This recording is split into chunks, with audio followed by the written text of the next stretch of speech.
this is Marlene with Miami Ghost Chronicles, and I want to welcome you to another episode of Stories of the Supernatural. Wherever you find us, whether it's a video or podcast on your favorite platform, please like and subscribe to us so that you can get notification of when a new show is released. You can also find us on major social media platforms. If you go to MiamiGhostChronicles.com, you can find links to the videos or MP3 files, which you can download and enjoy without commercial interruptions. If you're into classic horror, ghost, and adventure stories, I narrate Nightshade Diary, and you can find links at nightshadediary.com. If scary stories are your bag, and listening to encounters with cryptids, ghosts, dogman, and other weird creatures sends a shiver up your spine, then go to supernaturalstorytime.com for links to our weekly podcasts.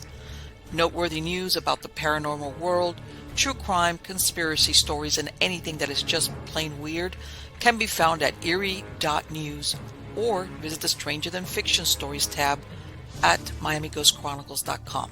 Please subscribe to my newsletter on Substack. Just go to mppellicer.com for a link. I want to thank you for being part of my audience, and I think you are all wonderful.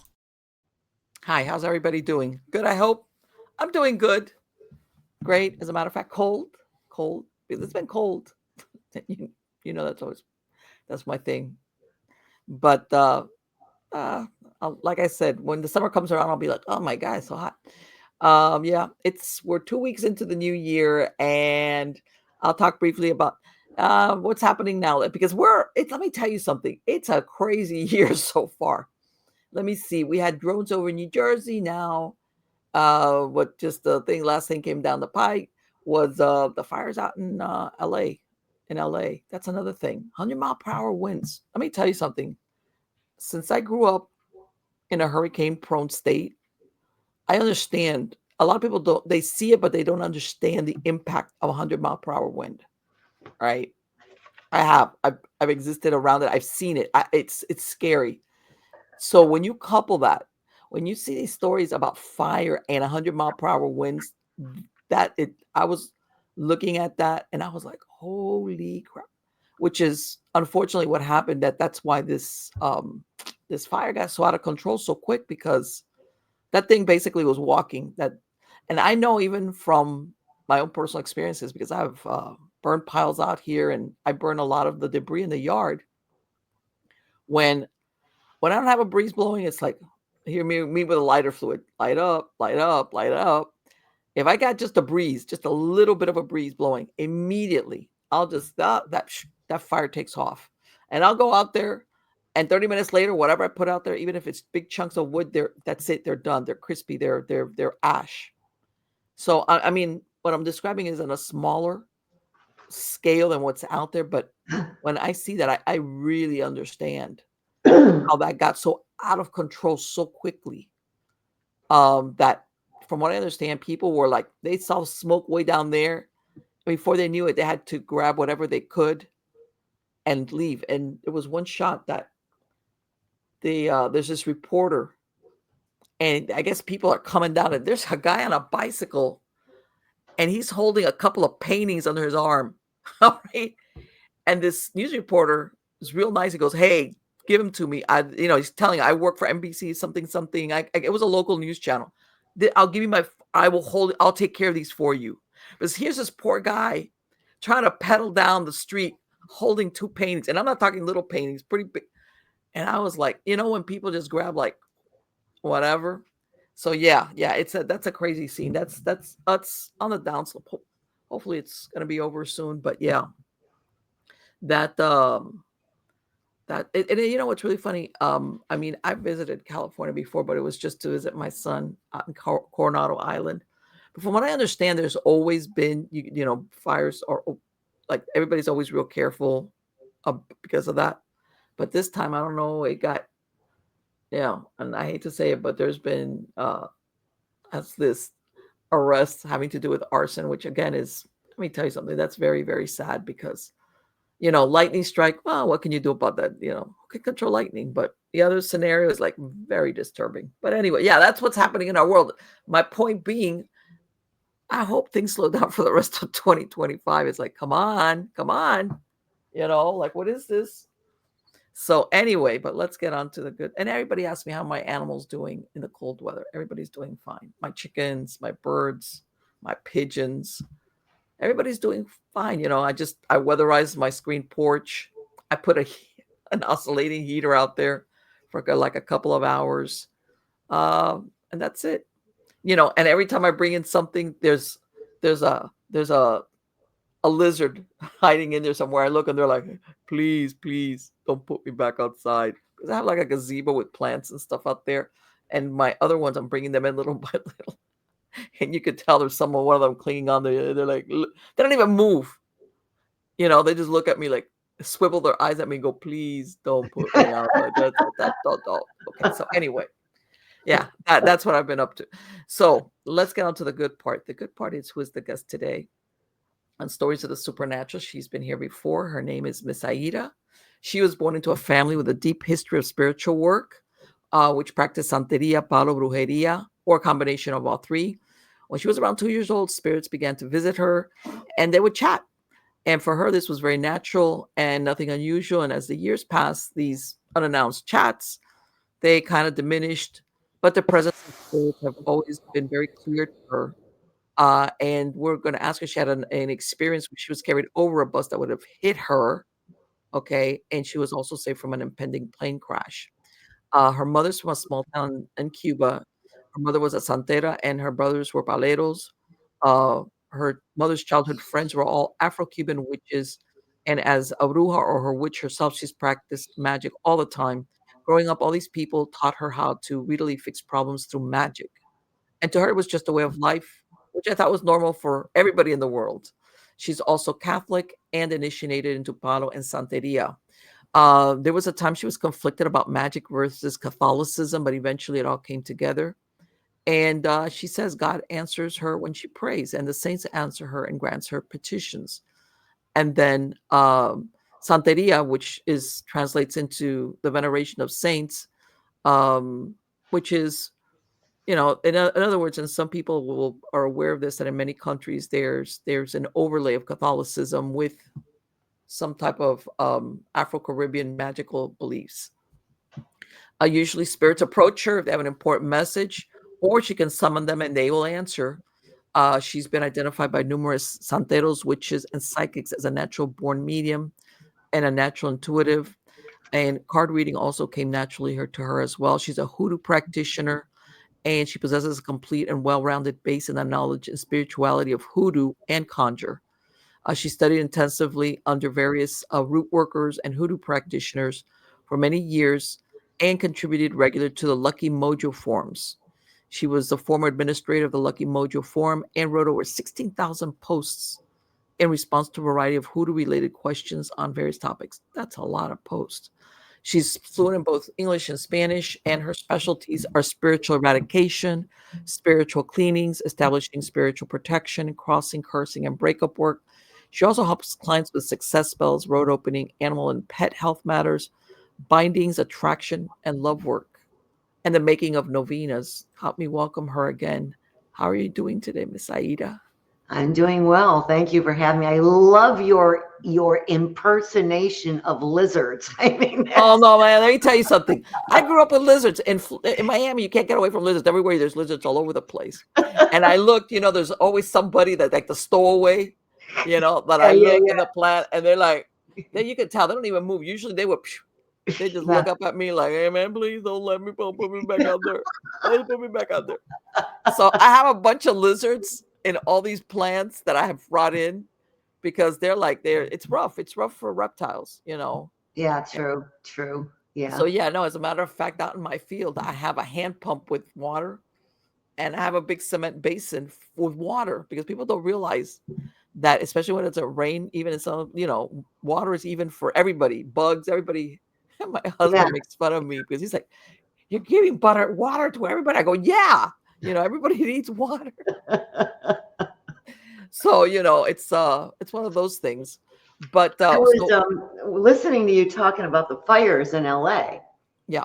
And so I'm writing a book right now on candles, and I'm doing a different approach. And so I started, you know me, I I get on something and then I want to know more and I want to know more and I want to know more.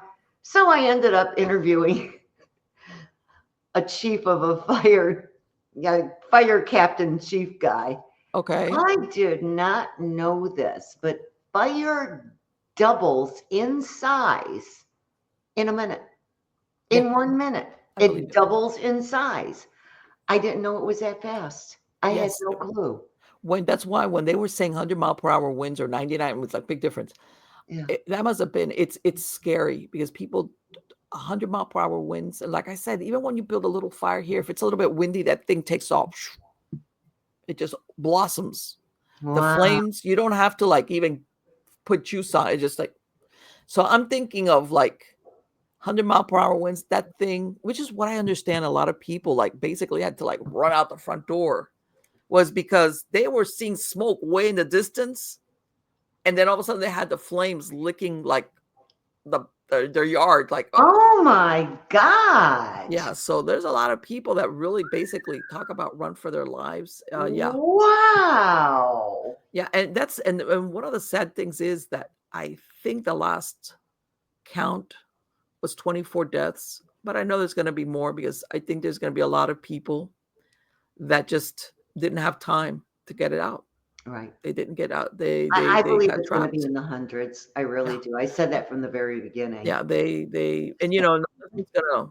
It's still too way too early. Right. But I think that once they realize, hey, a certain person has not been seen again, like what happened to them, you know, even if they don't find the remains, it's that's they've got a lot of work out there for I that. heard something horrible today. One of my friends told me I just got sick to my stomach, but she said that some people were found burned to death in cars that had melted when they were Yes, trying to get away. Oh, yes, my they were God. like, well, I remember the first day. As a matter of fact, the actor Steve Guttenberg made the news because you see all these people, they're all trying to leave, and of course, there's people there with money, so they have all these Mercedes and upscale. They came down and all of a sudden they realized they can't get out. There's just too many people leaving at once. And if you look, those streets are kind of narrow. Oh, yeah, So yeah. what people were doing was they were just leaving their cars and running. So he was out there. They were plowing through there with a bulldozer. And this guy, this actor, Steve Guttenberg, he was telling people, hey, please leave your keys in your car. And we're moving them. My point being, though, that I think a lot of these people were trying to escape in their cars. And all of a sudden they ran into a solid wall of cars that were jamming the street already, Oh, And if you had that thing like already on top of you, yeah, I'm not surprised, though, that and my point when I said that thing that I heard, that there's always like a threat of you got to be careful in that area because of the fires. But you know how people get overconfident? They think, oh yeah, it's a little fire over there. They'll come and put it out. It never goes to where it did. That's what I think happened to some people. That they thought that, yeah, but that it wasn't going to be as quick and as big as it became. right, right. And they just, because most people, you see fire and you're like, I'm out of here. I'm grabbing I'm Right. And I think some people just, or, and I hate to say it, if they were older people, there was one lady, she had both of her parents, which were elderly, living with her. It was her and her husband. But what I'm saying is, it's not just a question of, you and me, and let's get in the car and leave. And one of her parents was sick, had cancer or something. So it's not like, it's that takes a while. So I know that we're going to hear, like you said, as time goes by, different stories that are going to be very, very sad. Right. Oh, very. I don't know much about astrology. I know a little, very, very, very little bit. But Right. one of my clients called me today and she was very upset because the guy that she's engaged to, he accidentally sent her a text message that was meant for another woman. So the truth comes out, right? Oh. Calls me, just because, my clients are like my family. And I started thinking, because I don't know much about astrology, but all of a sudden, the people in NOLA, the truth gets exposed. They didn't have Mm-hmm. those fences. I don't know what they were called. Como se dice eso? The stakes, they didn't have them up properly. Yes. That came out. Okay. The truth comes out in California of, Yes. you know, Yes. neglecting all this. Now her truth comes out. I'm wondering if there's something astrological Right. going. Exactly. Like it's not doesn't have to be a bigger picture truth. It could also be on a personal level. Like all of a sudden, you and it's really funny because my grandson has a very close friend of his.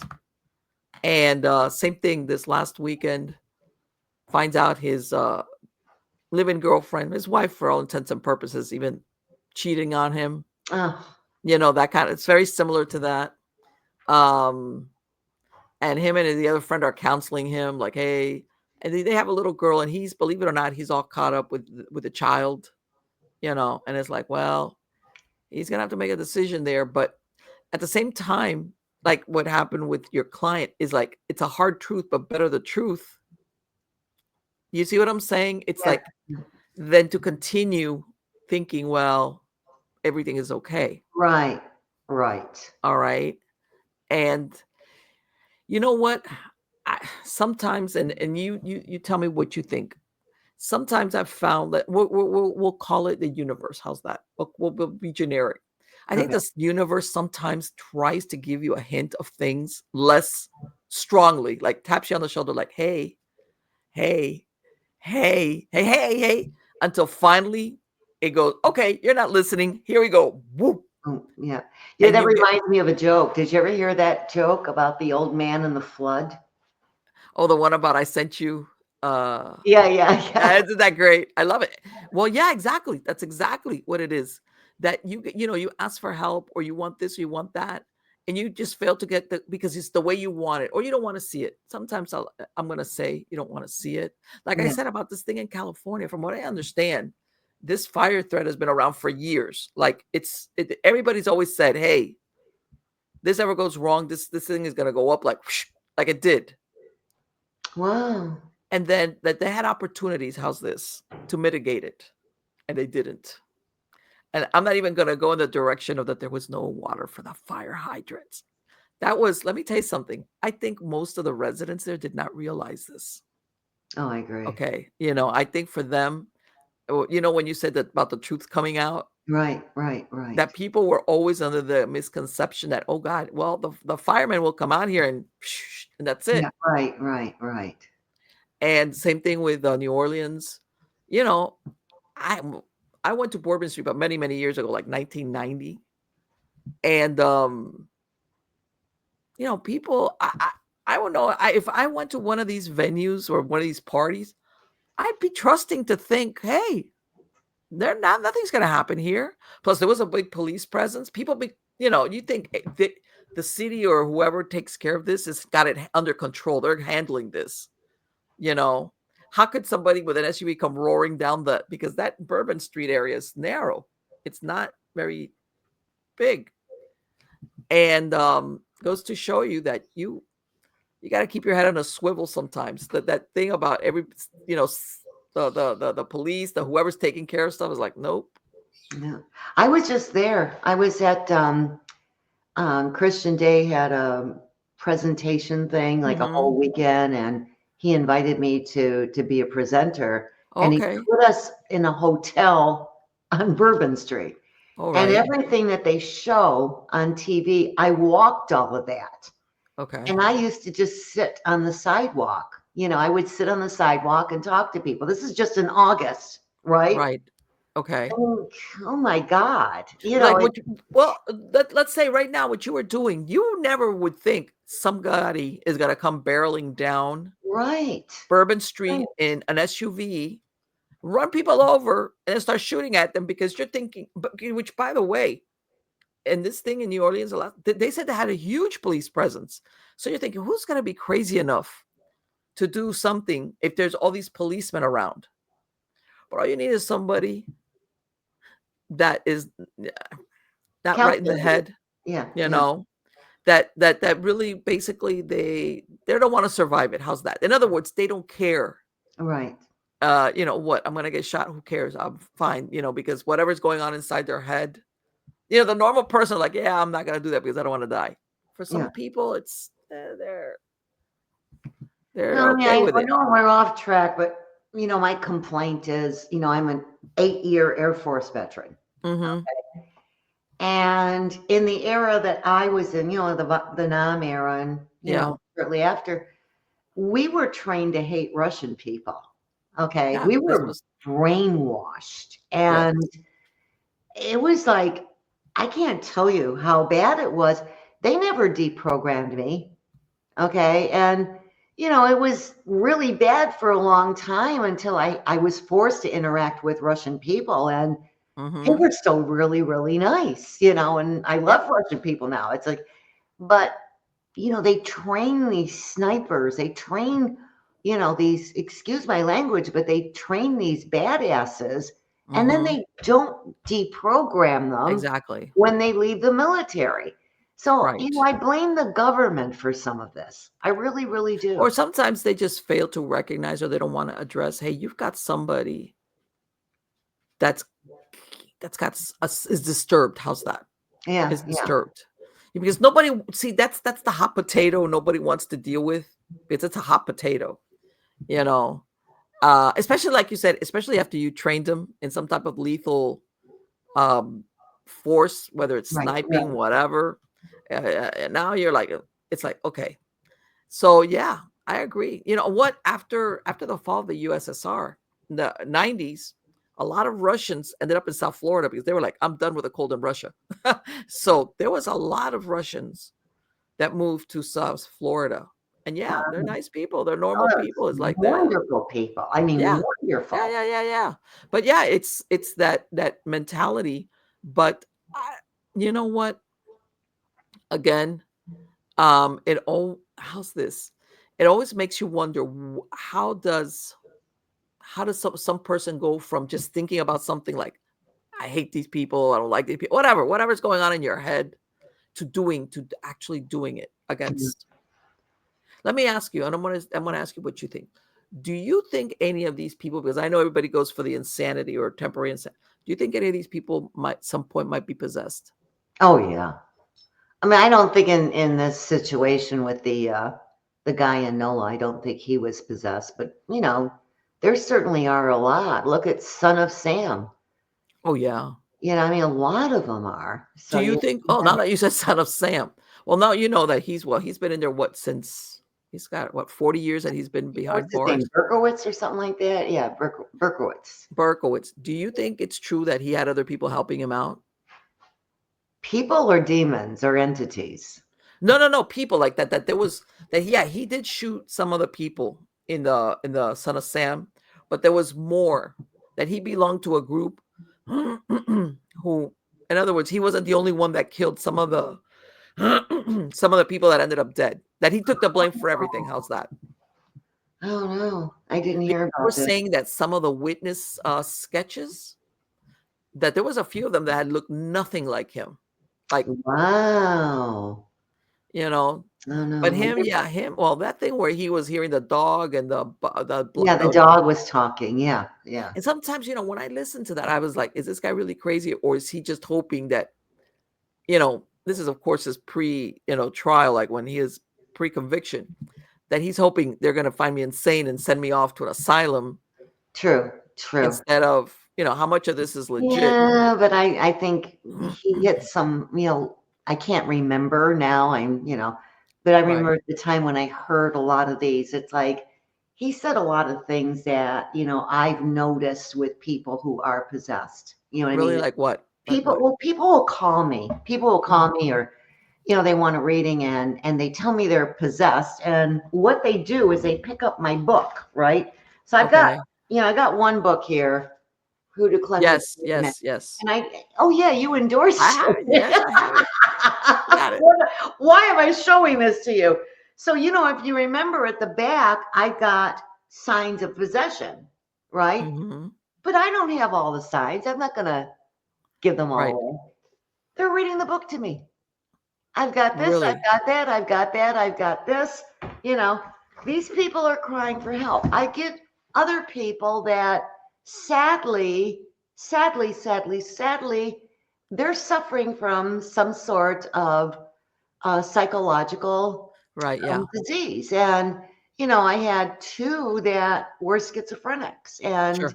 I had to help them to seek psychiatric care, Oh yeah, because So, they in their mind they're convinced that it's a oh yeah, spiritual yeah. demonic thing and When they start telling you, I mean, one of the big telltale signs, and it's with with the demonical hierarchy. Okay, it's like a pyramid, right. and I always compare it to our government and the military.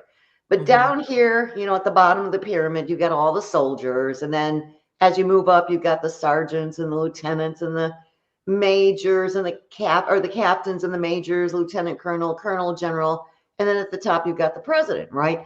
The same type of situation is existing in the demonic world, right? So the lesser demons, they come in, and they always come in first, and they're the weaker ones.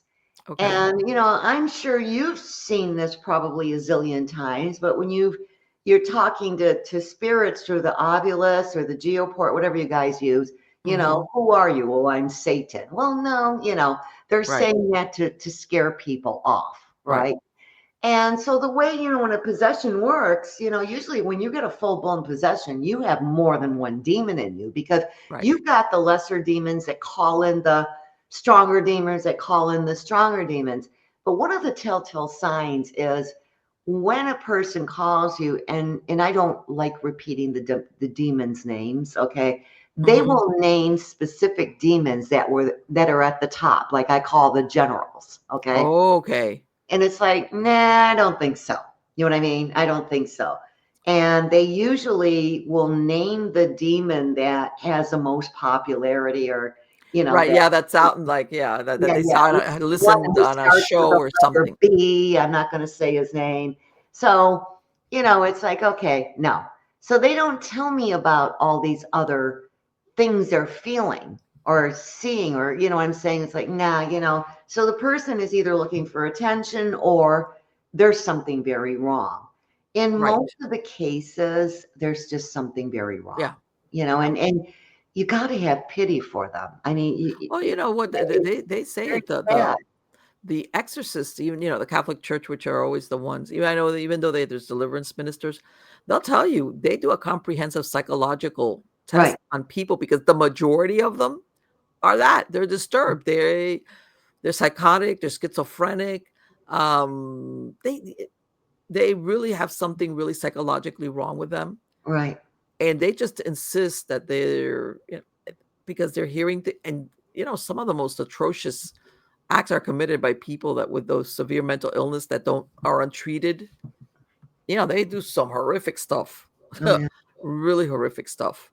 But yeah, they that's why they say it, and this is what people don't that even that's why even among the Catholic priests, they a full blown possession is rare because you go through influence, oppression, obsession, and then you end up with possession.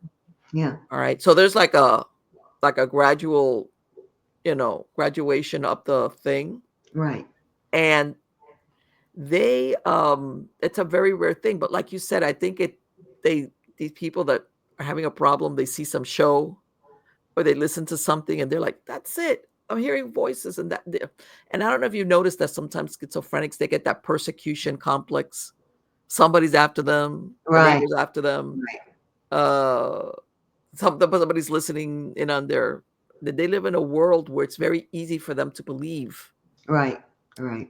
And then they It's call like, you. I just think about nursing school, and I was telling one of my friends a few weeks ago, there was one girl, oh, I just loved her. She was so nice, right? Mhm. And every time we focused on a disease, she thought she had it. And Oh, then finally we were talking about the different type of cancers you can get in the stomach, right? And she was actually experiencing everything that we were studying. And sadly, she, they had to ask her to leave because she was always sick. She always had Uh-huh. something that we were Right. studying. But the pain was real. I don't know how else to explain it to you. It was, Okay, you always think of those people as being the hypochondriac, the one that's always suffering. Let me ask you, do you think there's any possibility she was just a big empath by could suggestion? I don't be, know. could be. Never even thought of that. Like one of, Yeah, in other words, an empath with no brakes on her. She's yeah, like, yeah, stop it, yeah. and you start. I mean, or the hypochondriacs do exist. They always imagine that something, and I can imagine, especially if you're studying that, all of a sudden it's like, yeah, that's a very difficult life, by the way, when you imagine.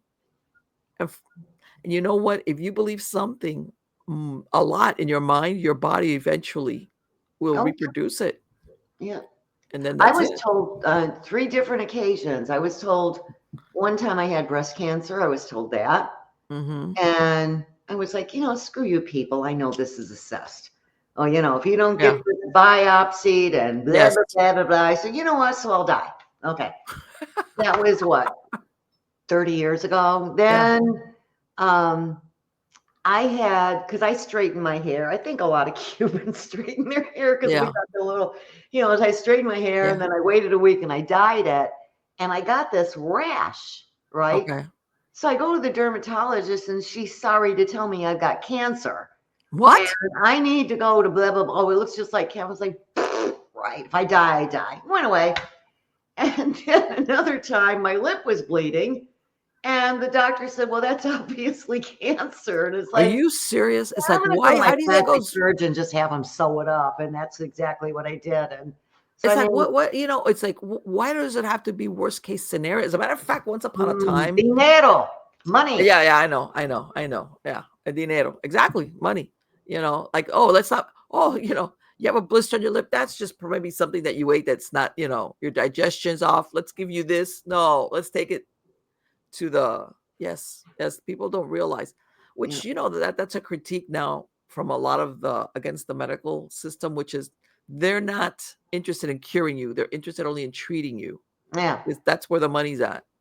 Treat the So symptoms, not the cause. right. Yep. So if we're gonna give you a diagnosis, let's give you something that'll keep you on the hook for years, maybe, Yeah. for all you know. And Yeah. and you know what? And what's really, like I said, the power of belief. You Mm-hmm. tell some other person with a little bit more open mind, you tell them that, and they're like, "What?" And they believe it, and then before you know it, hey, they're pushing up daisies. I hate Yeah. to say it, but Exactly. yeah, Exactly. yeah, That's hard to convince me. It's no, like, I know. It's like people need to become a little bit more skeptical right.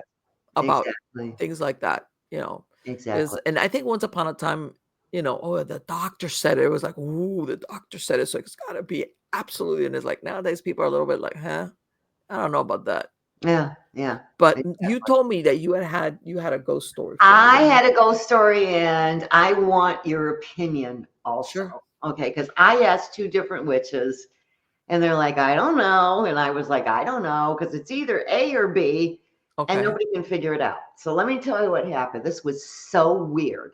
So this was in October. Okay.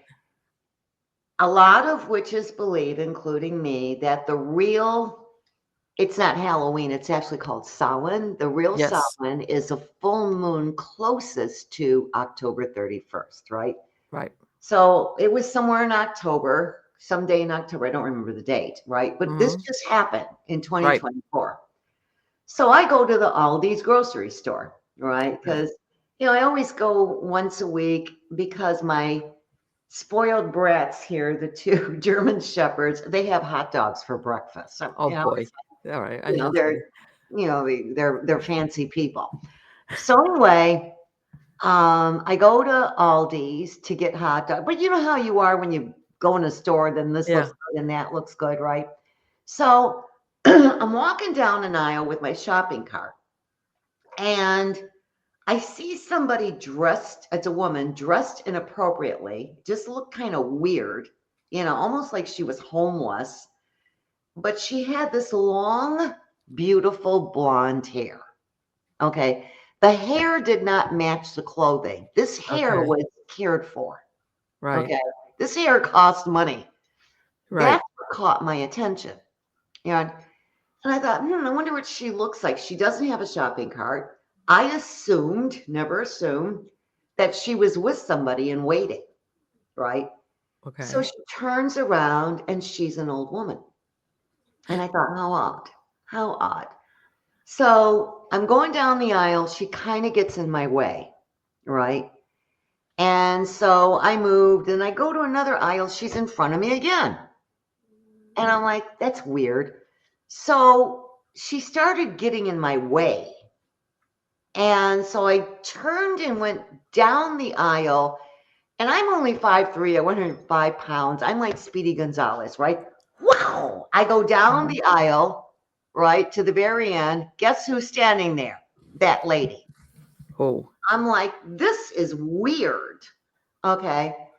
So anyway, I get the hot dogs and then I go to the cashier and, why you got so many hot dogs? And they always ask me that. So the long conversation about hot dogs. She's waiting at the door. It looks like Oh. she's waiting for somebody. She caught my eye. Okay. Uh-huh. And I'm like, okay, but I'm still talking to him. At this point, all she was to me was a pain in the ass. Right. Okay, that's all she was. So big conversation. He's having a conversation with my dog because there was nobody behind me. Okay. Big conversation. Hot dogs, this, that, cats. And so as I was leaving, she wasn't there anymore, but now she's in the parking lot. And I passed her up to get to my car and I passed her up fast. All right. Got the back open, threw everything in. And I had this policy because at Aldi's you pay 25 cents for a shopping cart and then you Right. return The it. little thing. Yeah. Yeah, but my policy is if I get the shopping cart free, I leave it. Yeah. You leave it free. Right? Yeah. So I get in my car and I drive home. Okay. Driving home is like no big deal. Right. It's Aldi's is probably about 6 minutes for me, 7 minutes, right? So, I turn, go on the busy street, make the one turn to go into my subdivision. And my subdivision is called what they call a bedroom subdivision. Okay. So I turn the street to get towards my subdivision. And then I turn into the secret street, right? Right. And it's a dirt road. And it's very, very narrow. You can't Okay. park a car there. Okay. Okay. You got to slow down because it's dirt. We have the dirt there on purpose. It's not like, Right. No through traffic, in other words. yeah, we're trying not to. Guess who's walking towards me? That lady. You at this point, you must have been like, what in the world? No, she came running to the path because I moved the car. I was driving. I moved the car because now I'm driving slow. Right. Okay. She comes running towards the passenger side. And I was like, if you're a demon, you're not screwing around with me, lady. So I went home. Now, these things don't scare me, but it was like, I was very, very curious. Is this a wandering soul or is this a demon? I don't know. What do you think? Never saw her again, never nothing. But it happened on Samhain.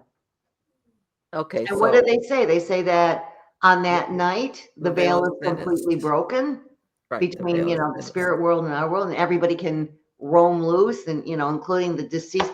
I don't know what that was. Let me ask you, because you said that she had beautiful hair, but when you looked at her, she was an old woman, dressed raggedy, kind of like a homeless person. Yeah. And then she had some sort of it was inappropriate.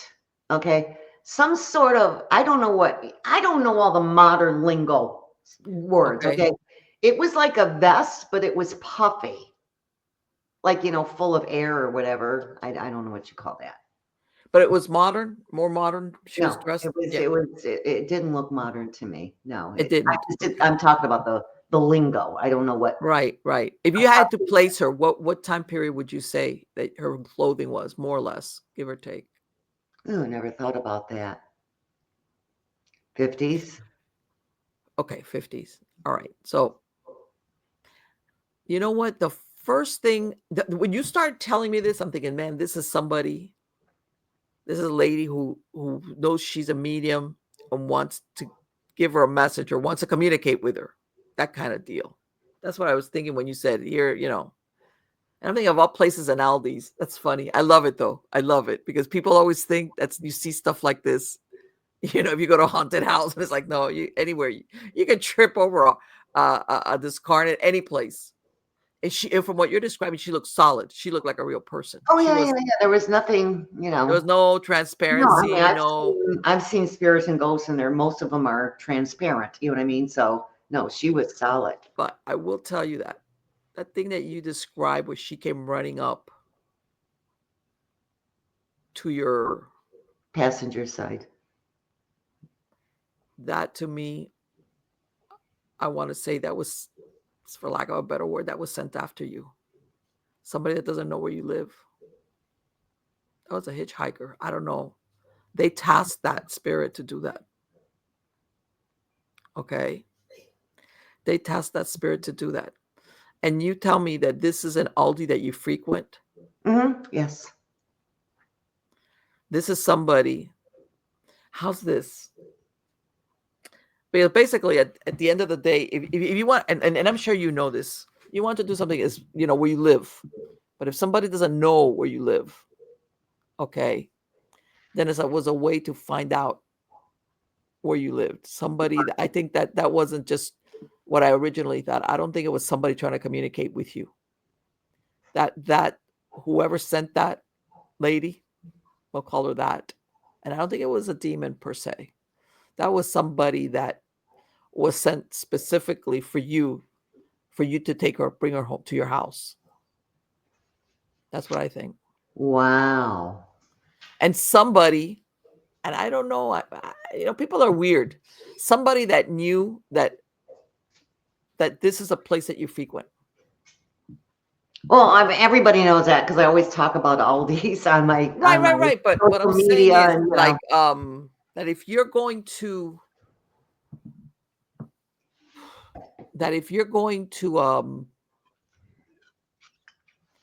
somebody, that's the feeling I get.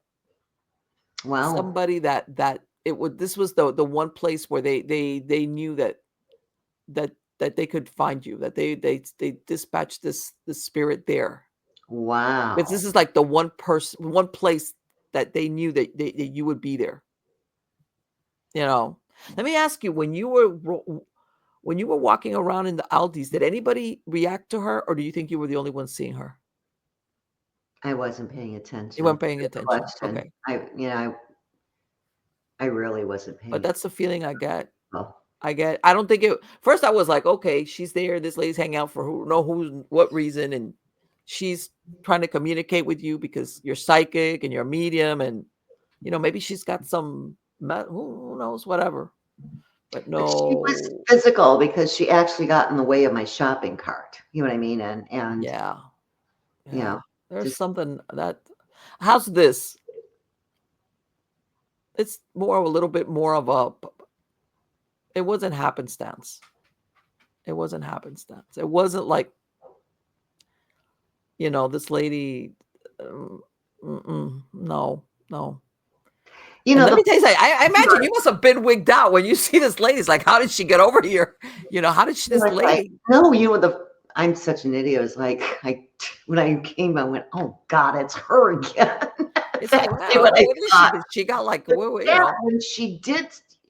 At that point, she did startle me when she tried to approach the passenger side. Of course. That's when I was startled. Think about that. That's like you. I mean, that's one of those things where, you know, you and you had never seen her before, because you know there's certain homeless people that will you have their favorite spots. And after Yeah, a while, there's no people way know who she they could have are. traveled that fast. No way. No. No, we don't have homeless people in our neighborhood. But So, even at the Aldis, you know how sometimes they'll be like, hey, you know, there's certain ones yeah. that people know, oh, he's at the corner, or that guy, he's around here all the time, or whatever. So you had never seen her before. And what happened? That's it. After that, you're like, No, I'm I mean, going, it was like I get defensive, you know what I mean? And it's like because my first thought, because I gotta always assume the worst, right? My first right, thought was, well, if it's a demon, don't screw with me because you're screwing with the wrong person. And that's the other thing that bothered me was, if there's a house that's got demons in it, I show up and there's right, nothing. You know what I mean? I've got armor on me. I know what to do. I know what to right. say. And it bothered me. That's like, why is she screwing around with the wrong person? You know what I mean? Because I that think just she didn't was make sent any to sense. trace you to where you live. Yeah. That's Yeah. what I think. Wow. Somebody, how's this? Somebody Well, wanted, I hope it's Andy Garcia. hell yeah, it'd be like Andy. This is my zip code, Andy. Let me tell you for sure. But then that's it. What? No weird feelings after. That's a very good story. That's a very interesting story. No, I called After that, one witch friend and I told her the story and she was like, I think, I felt a little guilty. She goes, I think it was somebody desperately needing your help. Then I called another witch friend, a man, and I don't know what that was. It's like I don't know what it was, and I think your suspicion is legitimate. no, I think that there was a purpose behind it. I don't think that it was like some lady that all of a sudden wanted to get, help me. Like, I need to tell you my story or something like that. Yeah. No, no, no, no. So, I don't know. I don't know what to tell you. That's kind of weird, though. That's kind of weird. Yeah. That's a great ghost story, though. And you know what? A lot of people, because everybody always thinks of a ghost as, the filmy thing that you could Oh, tell. yeah. And sometimes, no, sometimes for some reason, they will present themselves solid, that you mistake them for like a living person. Like, Yeah. okay. And usually, let me ask you something real quick. Did she have expression on her face? No. No, right? Did she have that? Well, I don't know if you know, but I'm sure you do know that the dead Yeah, don't have I didn't. expression Okay, and here's their the eyes don't thing. blink. At Aldi's, I didn't suspect anything. Right? No, you're shopping for hot dogs. Yeah. So I mean, I didn't really look at her that that well. Right. But no, she did not. Her eyes did not appear to be bulging. No. Not bulging. They don't blink. How's this? Oh yeah, no, still no. I got to be honest with I you. don't know. I Have you wasn't ever paying heard? attention. I'm sure you've heard of that term, a flat affect. Yeah. The It person was a that's flat affect. not because we pick up on all these cues on people's facial stuff, their blink It was a rate. flat affect. Even if they're trying to keep a straight face, you still pick up on stuff. Yeah. I just assumed she was waiting for somebody. The whole, it's just, but Yeah, she when was. she showed up at the end of that aisle, She was there waiting was for no you. way she could have done that unless she went around the other aisle and ran because I was walking fast, really fast. And when I tell you I walk fast, I walk fast. Yeah. So it's like, Well, that was in October, and now, yeah, if anything was going to happen, but yeah, I don't know that anything ever happened after in those days afterwards at home. Nope, nothing. Okay, Nothing. well, whatever you got going on there. I never felt nothing. If anything, I did feel a little anger. It's like, if you're a demon, don't screw around with me. You're screwing with the wrong person. I don't know. That's really weird. That thing that you said about the hair, beautiful, nice hair, and then you turn around, you're like, holy crap. Yeah. It's like, what? Yeah. And it doesn't match the clothing. You know what I mean? Right. That doesn't jive. You look like you might be living on the streets, but your hair looks like you just came out of the salon kind of deal. Yeah. That's very interesting. That's very interesting. And it wasn't a wig. It was not a wig. I'm also a licensed cosmetologist. I know a wig when I Oh, okay. see So it. you know, like Yeah, like this yeah, was she. not a wig. This was her hair. That is Yeah, so interesting. yeah. I mean, That I've yeah. seen ghosts before and spirits, but there's some sort of transparency. I can, Uh huh. I've never seen a solid like that ever. Huh. Wow. Let me tell you something. Yeah, but that goes to show you people sometimes they mistake. They're seeing a ghost and they don't. It's not that. It's not that, but they mistake it. They think it's a real person, and they're like, no, that's not a Yeah, real person. yeah, And then all of a sudden, something like what happens to you, like all of a sudden, that person that I left back there, how could they be over here now? right. Like, how did that happen? And then that's when they start getting a clue. Like, wait a minute, even Oh, those no, no, crisis no, no. apparitions. You don't understand. I was still clueless. I just thought, boy, this woman's a pain in the ass, It's like this lady with a beautiful Like, hair, man. It's like, holy crap! But let me tell you, again, people sometimes they see things and they don't realize what they're seeing.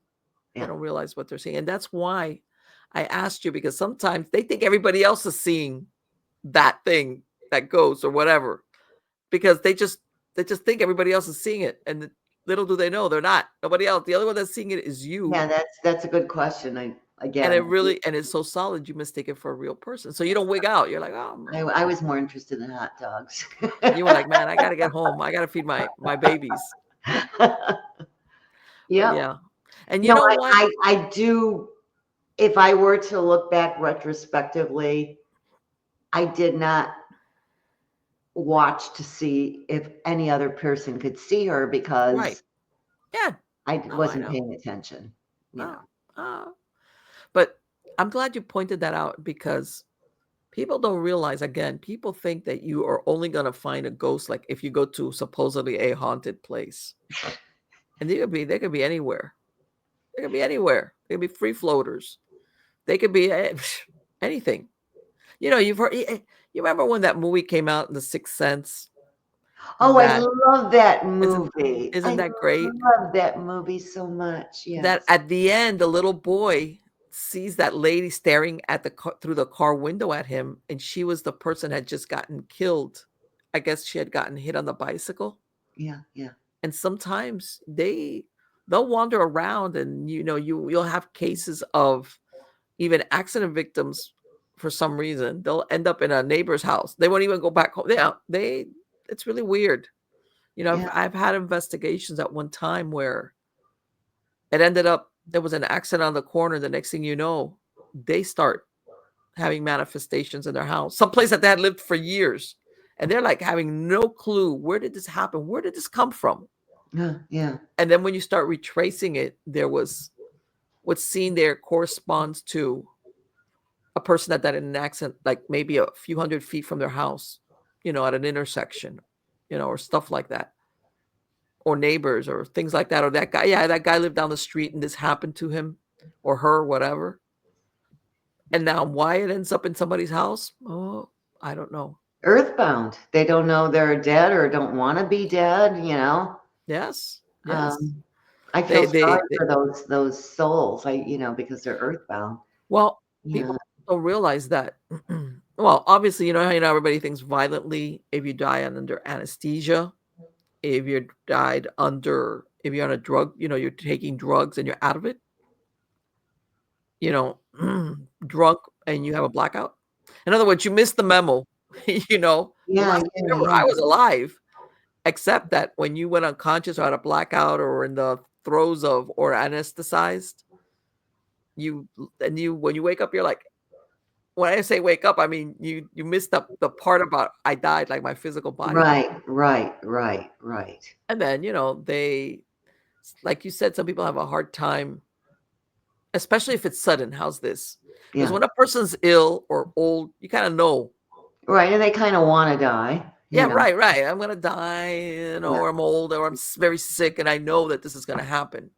But when Right. you have somebody that's unexpected or young or did, violently, stuff like that, that's when they get that stumbling block. Right. I had a weird case. I was a trauma nurse, Mm-hmm. and this was a really, really weird case. So we had a trauma come in and I didn't see the patient. So, you have to understand all of this happened, it's a trauma area. Everything happened Right. fast, right? Right. So the paramedics bring him in. Then you've got, because it's a training hospital, right? Then you got, somebody called the trauma team, and then you got every damn medical student, intern, and resident running, Right. so I didn't see the patient. Okay. And I was standing in the back, and what happens to the nurse that's left out? Okay, they're not right there. We're the ones that get stuck taking the notes. Okay. Well, And in case a lot of you don't know, the reason, this I'm getting off track, but the reason, we yell things, like this and that, isn't for drama. It's so that the person taking the notes notes. We'll can take the write notes. down what Interesting. I didn't know that. So anyway, boom, power went out. Crap. Okay. It is dark. And I see the silhouette of this big man. He's bald and he's a big, tall, heavy man standing over the foot of the cart looking at the body. Right. And so then the emergency is that the emergency generator thingy goes on, kicks Uh-huh. in, right? And they're still working on him. And I was like, I told I yelled out, call it, he's dead. Because I saw him standing over his body. Right. Right. And so, about 5 minutes later, they did call it. They didn't listen to me. And so everybody leaves. And of course, they leave the dirty work to all of us. And I go up to the cart, and it's the exact same body that I saw standing over the cart. But the reason I bring this up is because of something you said. Okay. It's good that they die suddenly and brought to the ER. Okay. Because then they can hear that they're dead. Right. You know what I'm saying? So I never even thought about that. And it's like, Yes. better able to cross over. Yes. I would think. Yes. Yes. Which, by the way, hospitals are hotbeds for spirits because of that. Some of them that don't. Let me ask, and I meant to ask you. You hear a lot of these stories, not only from trauma, but from either nursing homes or places where they have the older people with Alzheimer's or dementia or just old, where they'll see some of their patients like days after they die, or they'll see a certain shadow that if they know that that shadow goes into that certain room, that even if the patient is not not gonna die, they think, then they die. Like all these, I've heard that they have all these stories of things that they witness or they hear. Yeah. And people say that, doctors and nurses are atheists. We're far from it. We see shit, man. So I remember when I was about 16 and I worked in this nursing home. Okay. As a nurse's aide. And we had this horrible woman named Harriet. And Harriet was in her 90s. And Harriet had this cane. She was in a wheelchair, but she had this cane. And she'd scream and yell, scream at all of us and wave that cane around. She was a bitch, right? And I was thinking, I'd watch her and all this, like, I'm going to try and get her to come around. Okay. So I tried something and it worked. I said, Harriet, I'm trying to put, back then, change machines only accepted change. They didn't accept dollar bills. So I'm like, Harriet, do you have change for $1? Oh my God. She lit up like a Christmas tree. She was so happy. So now I come in every day with dollar bills. I go to the gas station on the way to work, get my change transferred to bills so I could ask. Next thing I know, Harriet calls her family and they bring her a great big bag of change because now I've got all the nurses' aides asking her for change. And that made her. Oh my happy. God, she turned into the nicest person. At that point, we got really, really, really close. And she was like a great grandmother to me. We got really close. And so she was dying. And I had a day off, and they called me. They said, Harriet's asking for you, and she was Wow. dying. So she waited for me to come in. Okay. So I came in. Now remember, I'm a young girl. I'm 16, right? Right. And she's the only one in the room. The other bed was empty, and it was just Harriet, and she died in my arms. Wow. And all of a sudden, this wind, it was like, whoo, right? And there was a little vase on the stand, knocked it over. That wind was that powerful. Okay. Knocked it over. It broke. Okay. It didn't go through me. It passed me. Okay. And there was only one window in the room, and it was closed.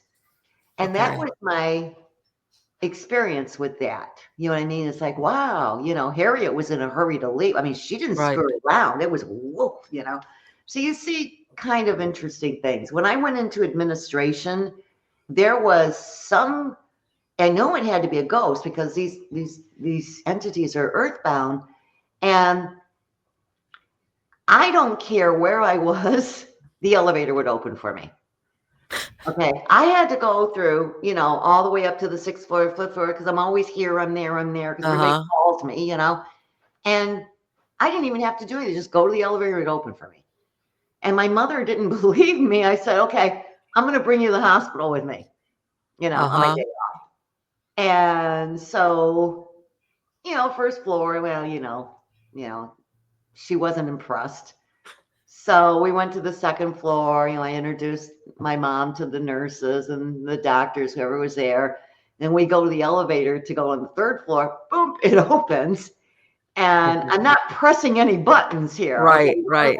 And I'm showing her all of this. Whoever it was wanted me to. You had your own elevator man in the hospital. Own elevator. You know those hotels would have like an elevator operator kind of deal. You had your own personal one. Weird. I mean, that went on for years. I mean, it never failed. I never had to wait for an elevator. Well, maybe 30 seconds or something, but not forever. No, never press a button. And I've heard even of certain rooms that even the staff don't like to go in there because there's always something there in that room that wigs them out. We didn't have that. Our bed was 295 bed hospital. We didn't have any taboo rooms. But you know what I'm talking about, right? That there's certain rooms that it's like, if you're gonna, it's like, this is the last one. We'll put a patient in there when we have no other rooms. We'll use that. We'll ruin a room. No, I never had that problem. Yeah. I remember one time I was I was conducting the tour. This was many years ago. And I was talking to people, this guy tells me he was a nurse, but he was like on the overnight shift. Oh, midnight. Yeah. Yeah. So he's telling me, he goes, you're just really quiet, and he says one time they had, I guess, that little area where all the nurses sit. Oh yeah. It's called the nurses lounge. Like a little station, that little area where everybody hangs out. Yeah. And he says that all of a sudden, they're all sitting there and they hear this scream, like he says, like it was like a woman screaming, like they're killing her. That they said that first of all, they said that they all looked at each other like what in the world? And they ran around. They couldn't find anything. They couldn't find the source of it. It was one of those things where none of the patients though woke up or hurt, or like, what is that? And they could never, because he was telling me stories like about weird stuff that he had witnessed. And he says, the rest of that night, nobody went to see any patient by themselves. It was like, no, you're coming with me. I'm not going there by myself, man.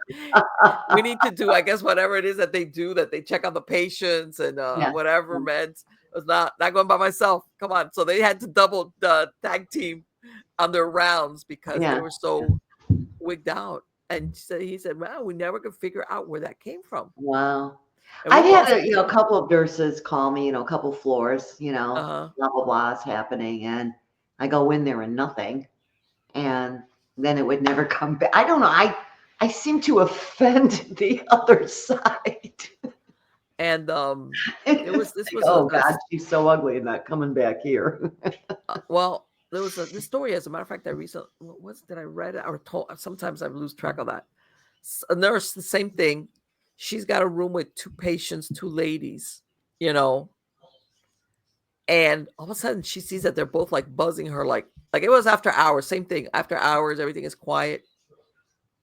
And she's like, and she thought she had seen somebody walk into the room, but one of those things that you're not sure. So she goes over there, and she's like, and she says that they're both like wigged out.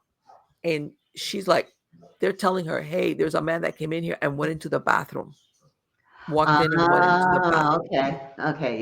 Yeah. So she's like looking at them like, okay. And then she hears like a noise, like somebody's in the bathroom. All right.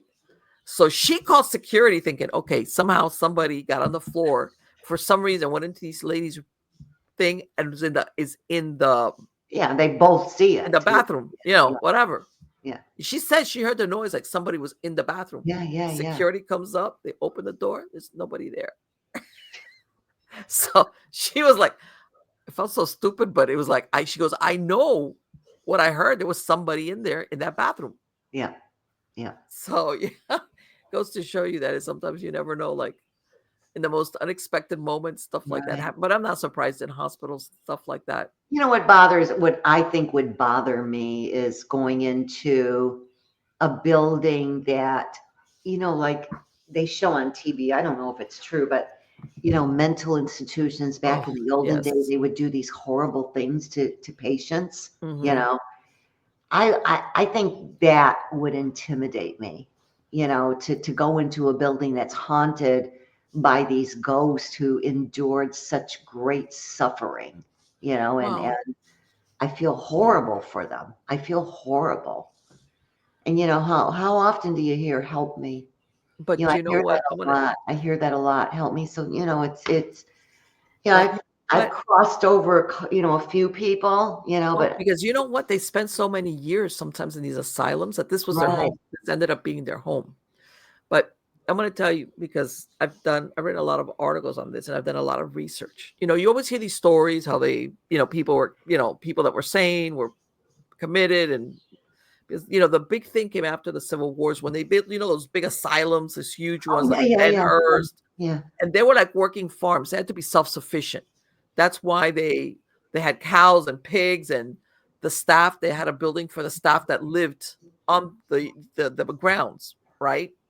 What people don't realize is a lot of times some of these people, the doctors realize, hey, you might be a little bit eccentric, but you're okay to go home. Like, we don't have to keep you here. But guess what?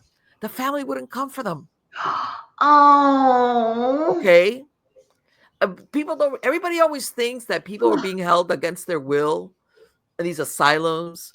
And as a matter of fact, some of them were so overcrowded because when they were not, like, they weren't a danger to anybody or whatever, then maybe they had some peculiar shit, nothing.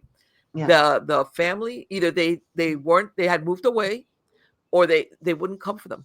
They wouldn't come for them. They just didn't want them.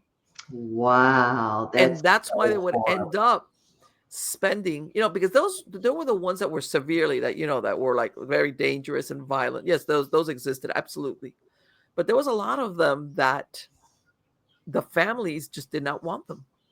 They didn't want to come pick them up.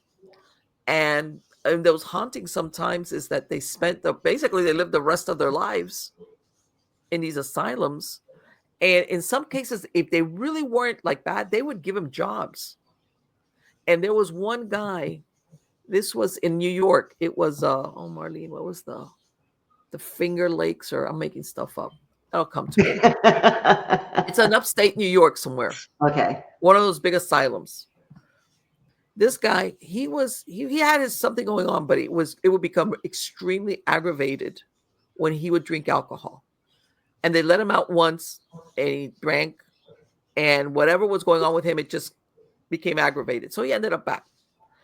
The thing is this, as long as he didn't drink alcohol, he was fine. So what they ended up doing is, this place had hundreds of acres. I'm talking here, these are the asylums when they had, and they gave him, his job was to dig the graves for the patients. And they gave him his own little house out there, a little cottage. And he spent the rest of his days there. And it was like a happy medium. We can't let you out because for some reason, if you drink alcohol, something bad happens with you. Right. But what they did was they let them, he lived his life. I mean, it wasn't like he's behind bars or a straitjacket Right.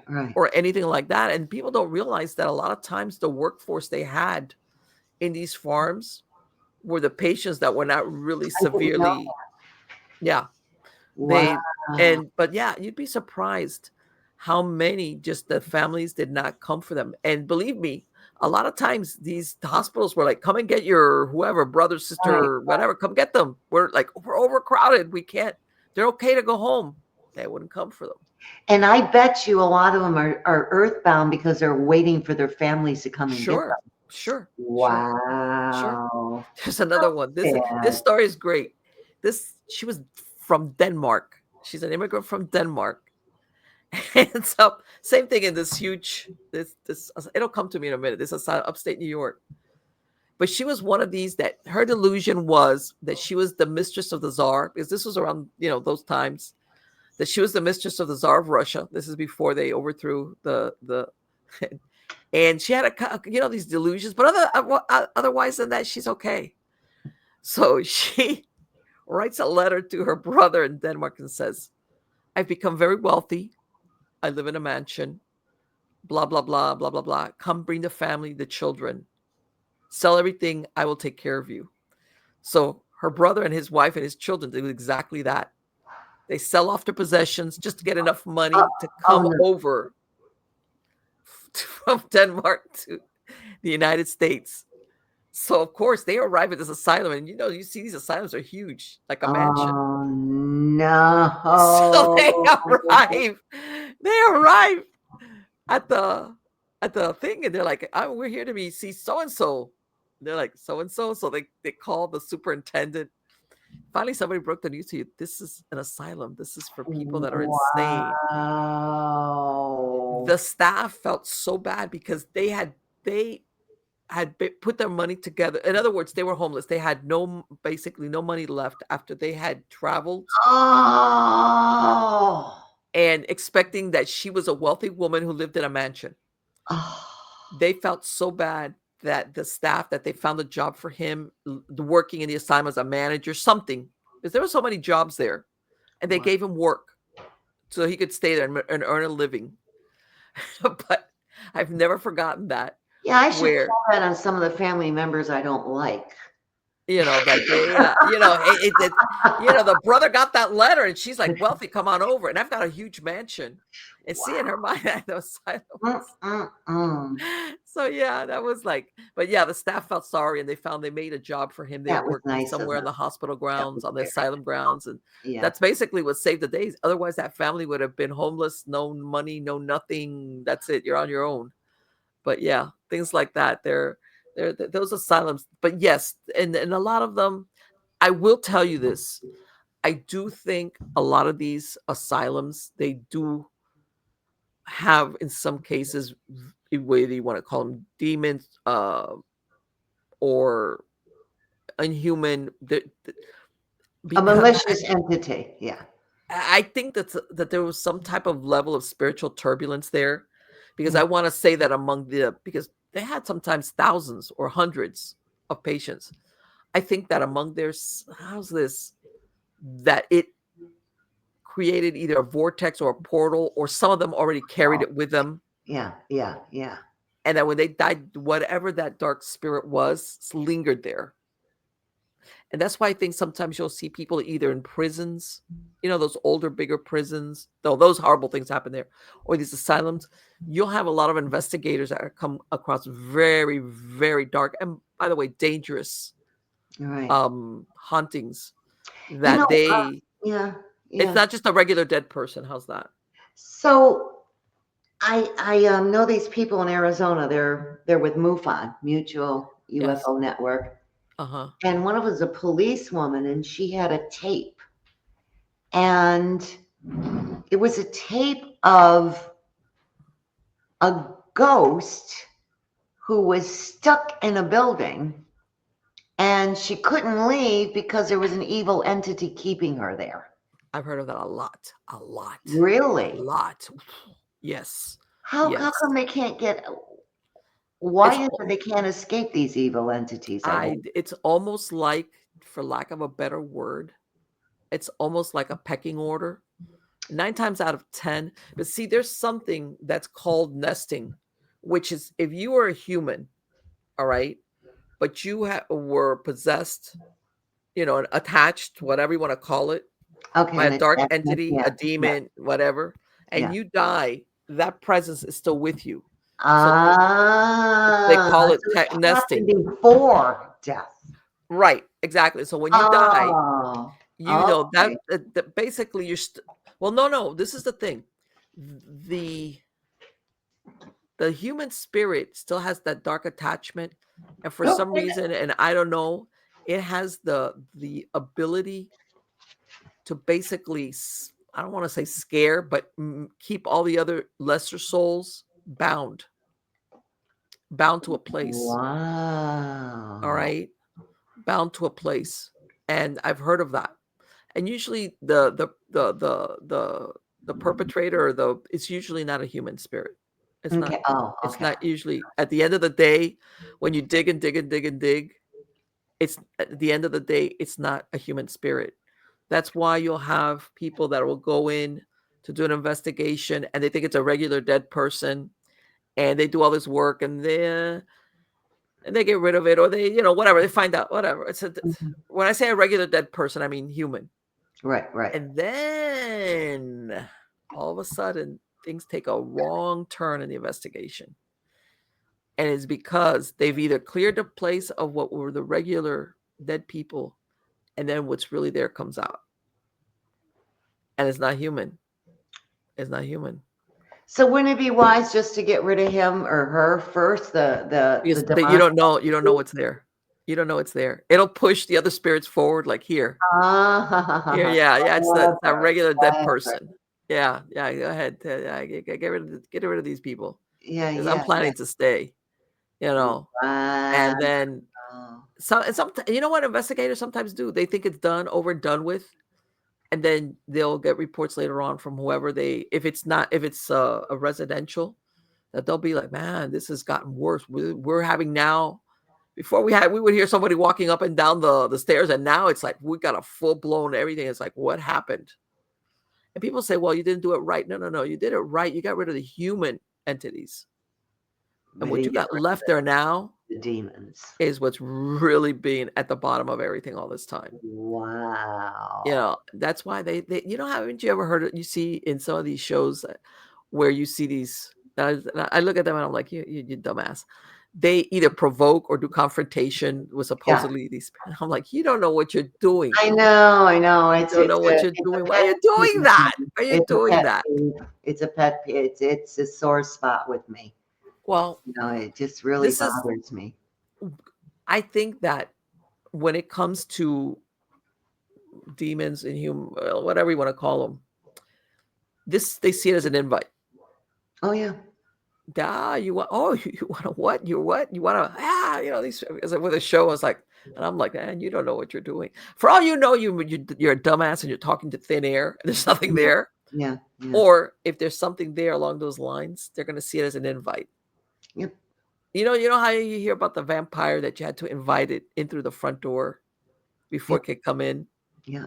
It runs along the same lines, Oh that yeah. kind of deal. And And they view invitations in different let me ways. ask you, and have you had this where people have said, oh, uh, something was sent to them, and they not knowing what they were doing, they let it into their home or their lives or anything Yeah. like that? Oh yeah. I always warn people, about the invitations. Something can be sent to you, but the thing is, demons take their invitations seriously. Okay, very seriously. So, if let's just say I inadvertently invited something in, Right. okay, and then I tell it to leave. Oh, no, no, no. You invited me, Yes. right? But if I've done nothing to invite that demon, with the exception of him already being there, him or her, Mhm. okay, then they have to leave because they weren't invited. They Right. take that invitation seriously. I'm such a fanatic that I won't even put welcome mats on my front door. Really? No, I just, it's a plain mat. It doesn't say welcome. I'm Right. very, And that's so common. It's so funny because there's so many of those mats yeah. out there. That's exactly what they have. I tell people something knocks on your door, look to see who it is. If there's nobody there, don't answer it. If you hear That's your name, don't say what, who, yes, that's an invitation. There's a lot of things that are invitations. And I talked about this in one of my books, and this really bothered me. So this woman calls me for help. And I tell people I can't help you if I'm in another state. I can't do it, right? right. So what happened is her son, and you know how children are able to talk to them better than adults, Yes. right? Yes. So her son's talking to this entity, right? And the entity says its name is John. There's a warning sign right there. So the mother calls this pseudo psychic who says, "Oh, it's obviously the apostle John." What? What? Okay, why in God's name would one of Jesus's apostles be hanging out with this little boy? All So righty then. anyway, this is before but people come to me for, when the shit's hit the fan, right? Right. Yeah. So then he advises her to feed it, offer it food, offer it What? refreshment. So she does it. Oh my What God. does the Apostle John ask next? Is it okay if I invite my friends? Holy crap. Okay, the boy asks his mother permission. Of course you can. That's incredible. Now the whole house is so bad. Now the party got started, right? And the party start. Now we call Aida, right? Screw this. Yes. Where were you when this happened? You're too busy. Yes. Ultimately, we had to get a Native American shaman to come in. I mean, she was calling into Indian reservations. I'm calling Indian reservations because the Catholic Yeah. Church.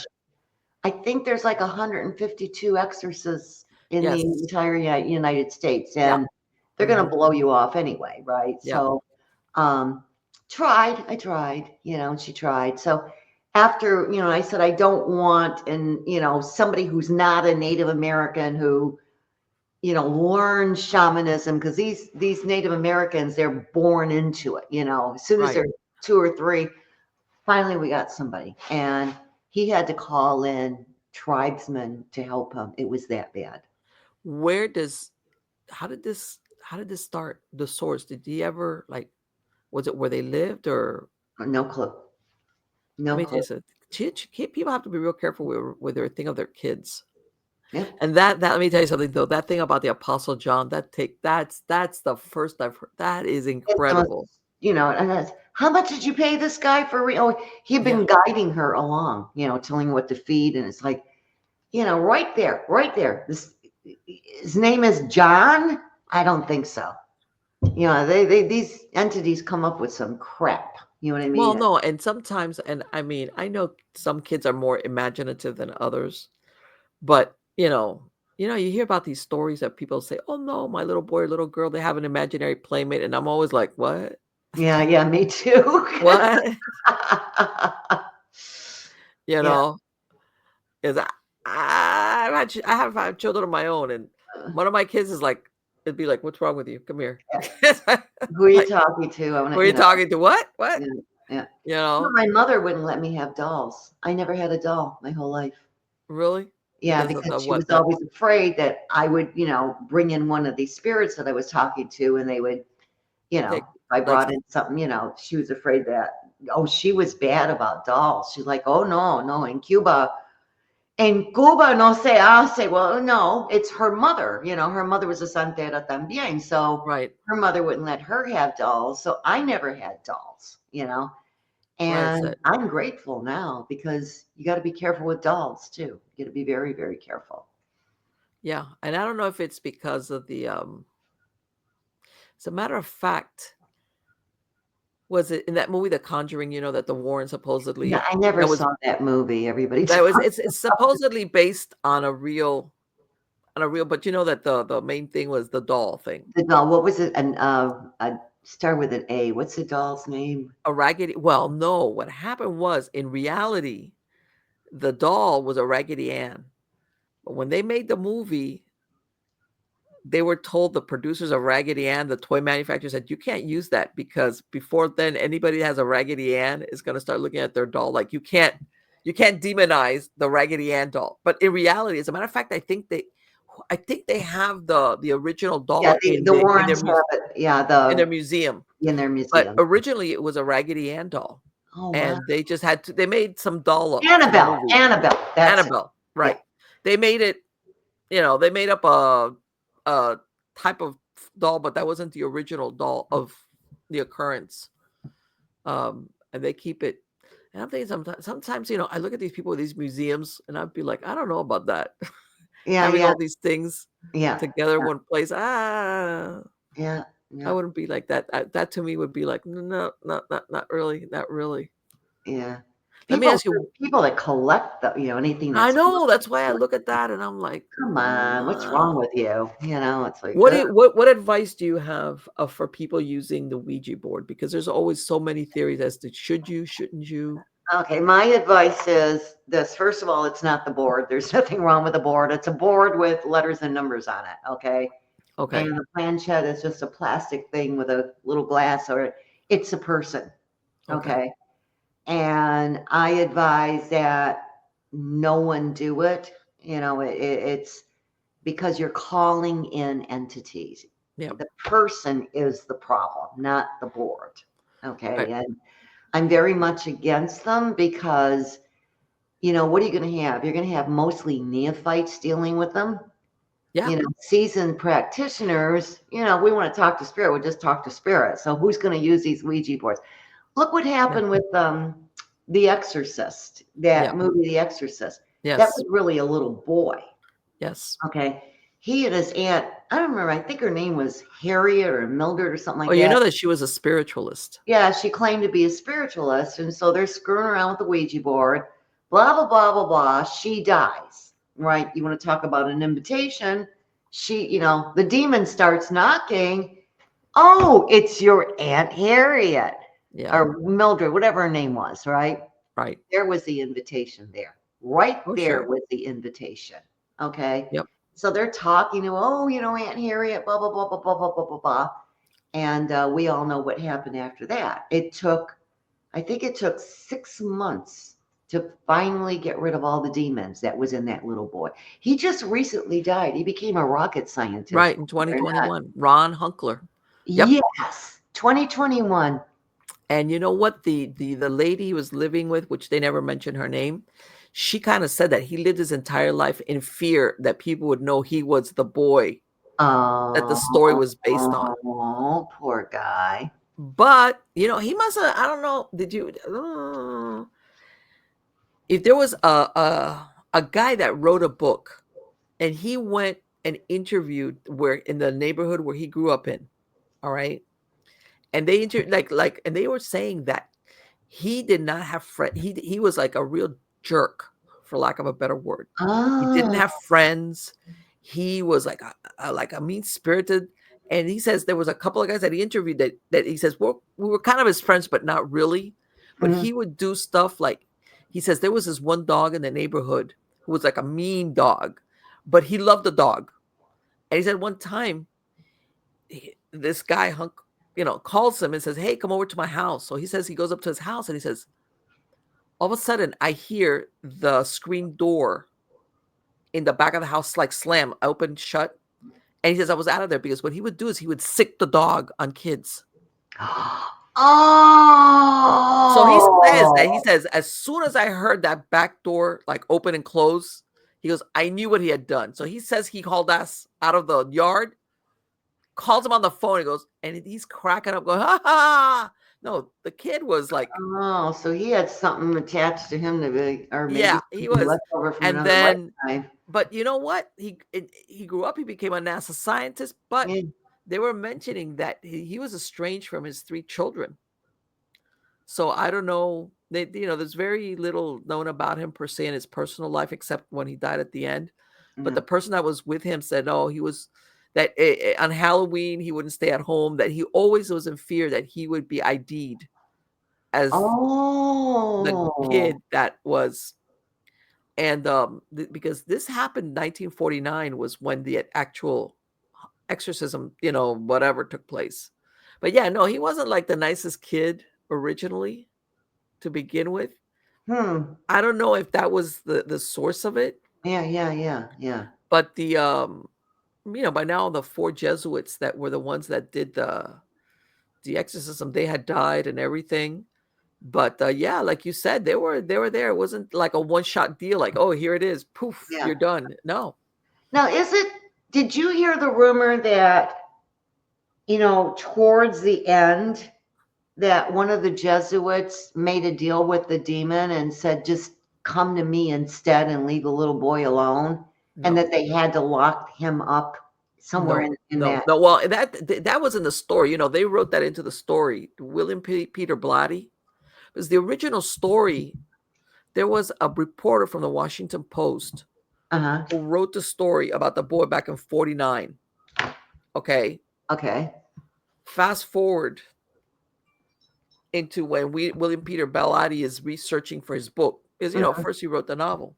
Right. Now, he had different sources of things.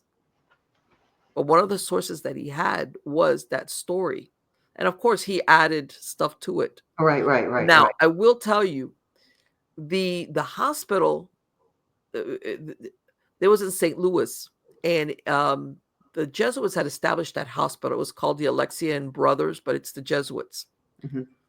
They had him on a certain floor while they were doing this. And he could never be alone, and but afterwards, after he was supposedly exercised thoroughly and that was it, Mm-hmm. they ended up closing that floor of the hospital. Why?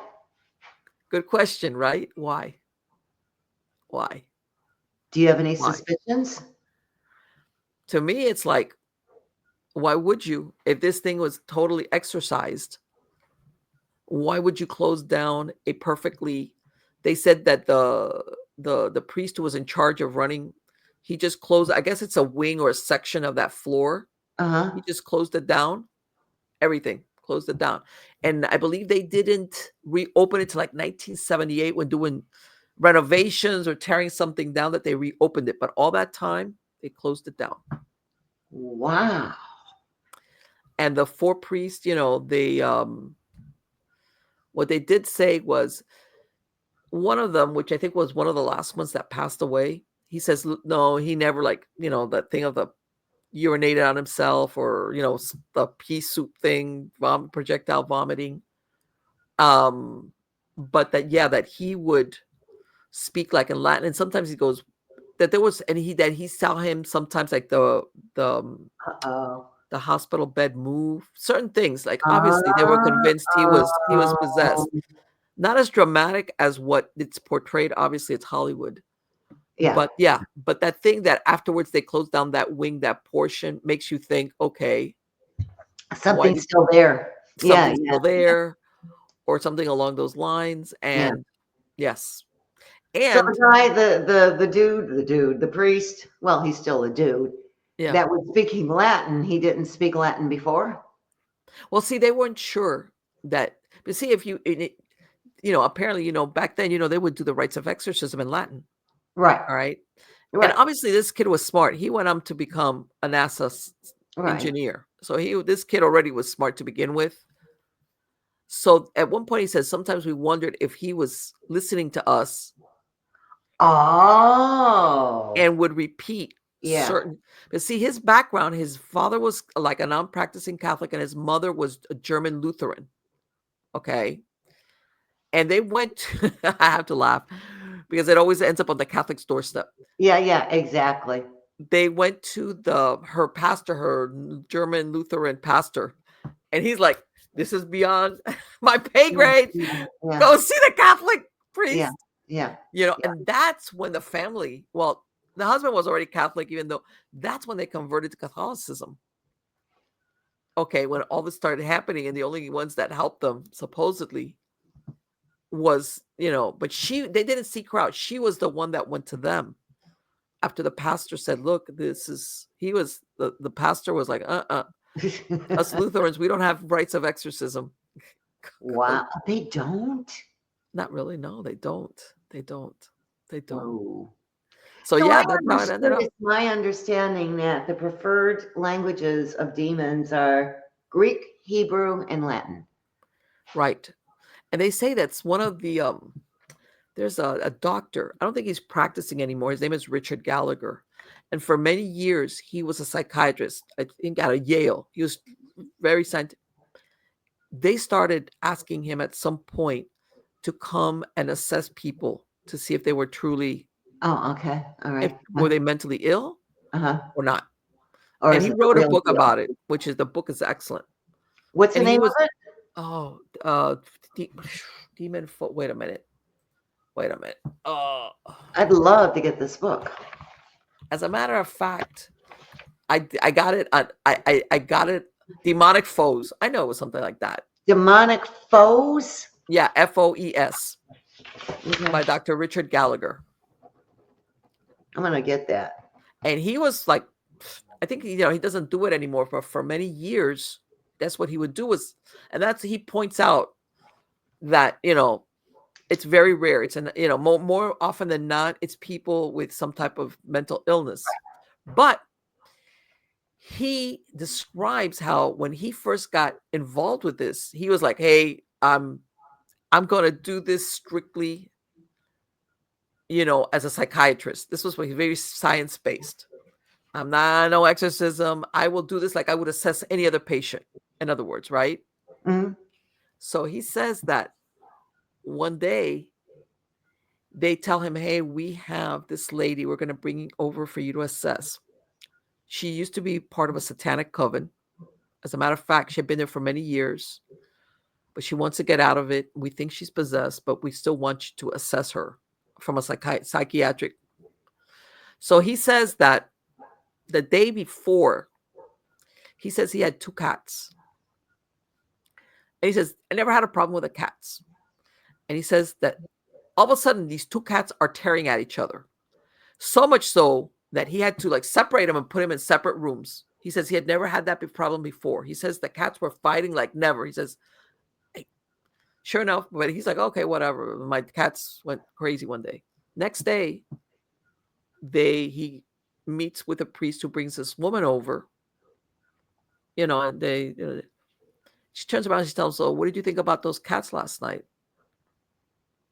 Whoa. And he says that was one of his first, he says that when you're like, I'm a non-believer and I'm just doing this strictly for the psychiatric. Yeah. That he had the first moment of what? How would she know? Yeah. Wow. About something that there's no way she could have known about it.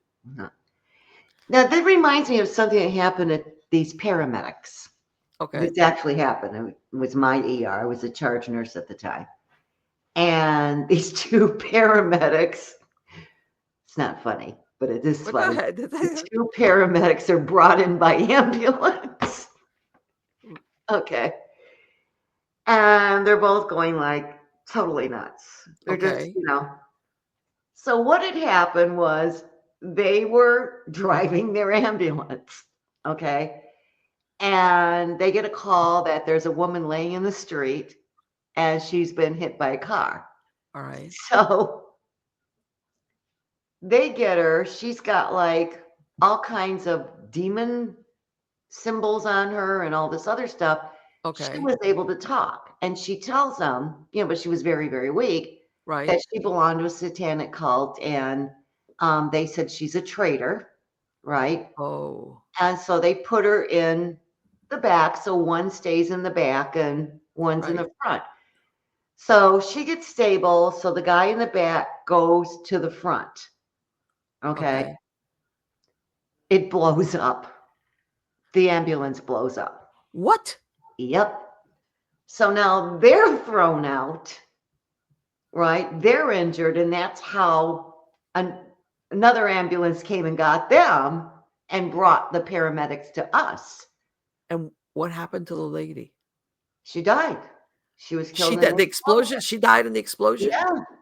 And it's interesting Oh, because the way I see it is that God must have made the one paramedic go to the front because he should have stayed exactly. in the back with her. He would have been Exactly. dead too. Wow. Yep. It's real. It's real. People don't think it's real. It's real, baby. Let me tell you something. In that description that he gives, they were saying that she was ambivalent because she says that she thought that her she had all these psychic abilities because of what she was doing. And apparently she had been in there. She was like a high priestess. She was up the ranks. Oh, As she wow. was getting older, she goes, I'm not the favored one anymore. And she said it was like she was still attracted to be in it, but at Uh-huh. the same time, she was afraid that if she left, Someone that's asked her, yeah. that's something, And they said she disappeared, and then they said like a year later she came back and she had cancer. And she was telling the priest, I want to resume the process of the exorcism.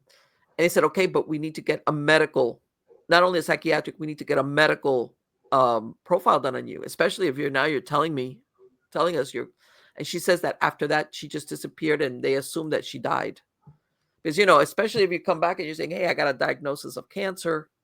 Yeah, it's like, of course, we're going to find out, what is it exactly that's wrong with you. But yeah, part of the problem is people don't realize is that once you're into some of these cults, you want to get out. It's like not as easy as you think. It's like, I don't want to do this anymore. It's like, no, it doesn't work that way.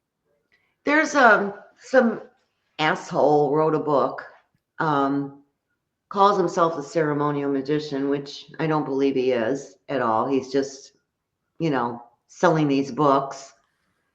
And so I get, and he's a reputable publisher, or not a reputable, but a popular publisher. Uh-huh. And I get this phone call. I get somebody that I'm the one everybody comes to when the shit hits the fan. When the shit hits the fan, right? So I can't remember which was first, a man or the woman, but a man calls me, or not calls me, signs up for a reading. He's reading this book and he's doing what the book told him to do. Okay. And the book told him that if you want protection, I don't know, the stupidity, you call in an incubus or a succubus. What? Yes. What? And so, of course, he's a man, so he's going to call in a succubus. And now the thing is raping him every night, Then I get a woman who doesn't know the man at all, like a week later, 2 weeks later, she's reading the same damn book. Okay. Oh, She God. calls an incubus, and he's not only raping her every night, he's raping her constantly. Her vagina's bleeding. Okay. I mean, it's just really, really, now that, and it's like, and this guy is so popular. The publishers made him really popular. Right. Yes. Like, right. Right. wherever he walks, people, kiss the ground, and it's like, The pop. I You know wish what's really God would funny do is that something, sometimes because these, I can't tell you how many people I've deleted from my Facebook account. Once you start, because I'm always preaching anti-demonic stuff, right? Mhm. And it's like I got rid of Instagram because I had too many. I didn't get rid of. I put it to sleep, whatever, because I had too many demonic people. And Yeah. if they come on my Facebook, I just block them. I don't want any part of them, but they're promoting this, and people are working with demons because they want fast and easy Sure. spells. Okay. Sure. I had a client, nicest person you'd ever want to meet, so sweet, so darling. And she's in love with this guy who's a therapist, and everything's fine and sweet, and she wants him to be attracted to her. So, we did a couple of attraction spells, and it's starting to work, right? But this isn't fast enough for her. So I've done Oh, like 2 or 3 readings on her. Nicest girl you ever want to meet. Haven't heard from her in a couple of months, right?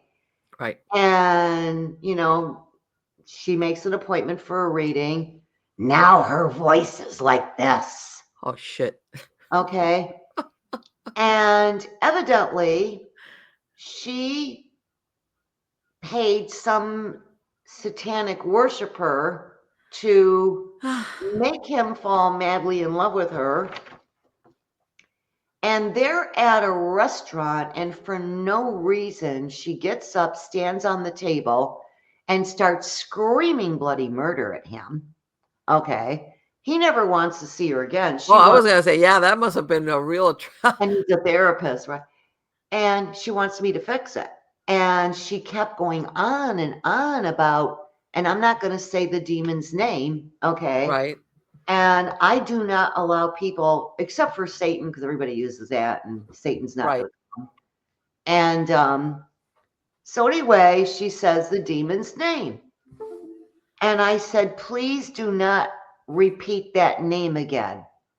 She screamed it at me 3 times. And then And you're like, I said, this is the end of the conversation. I hung up, refunded her, and I was done, baby. And you but get you said it.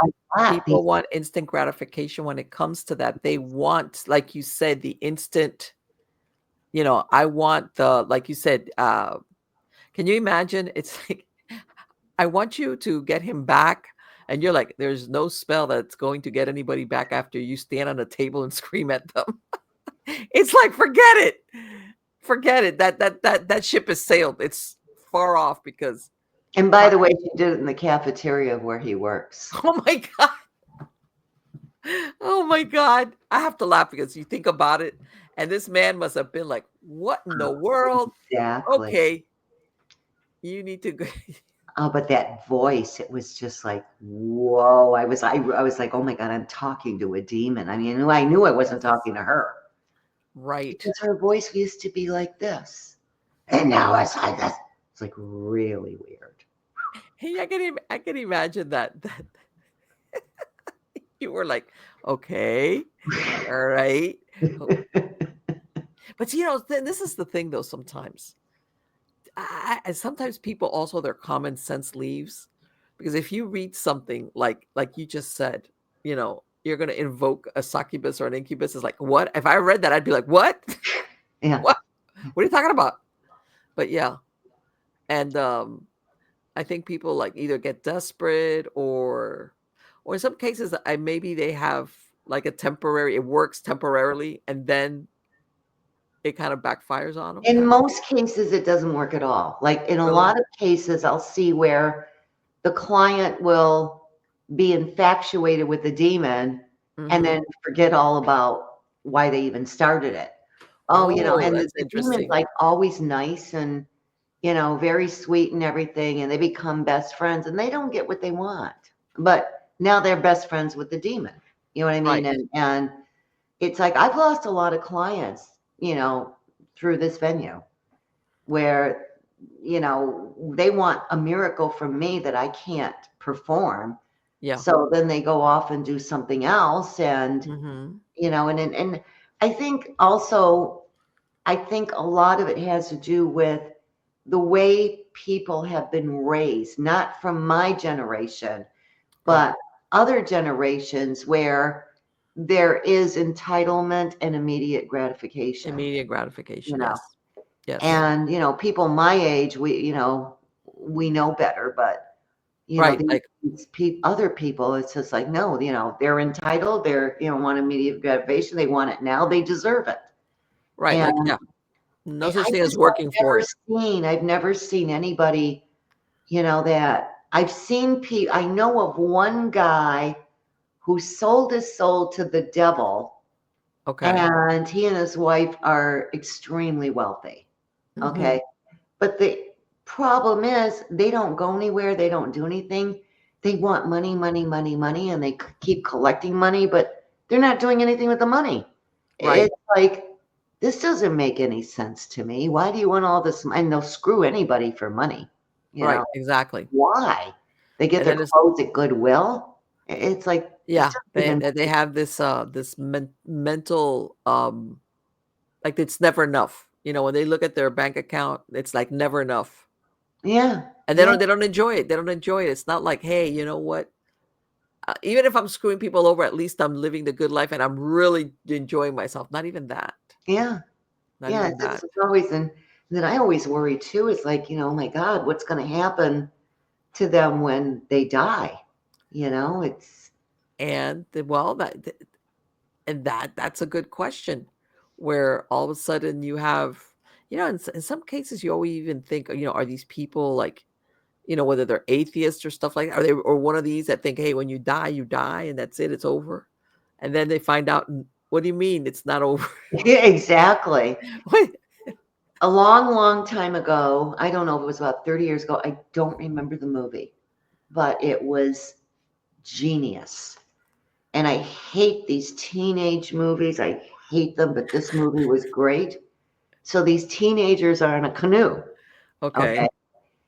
And it goes adrift and they get lost in this island. And the island is inhabited by a man, his wife, and 2 or 3 sons.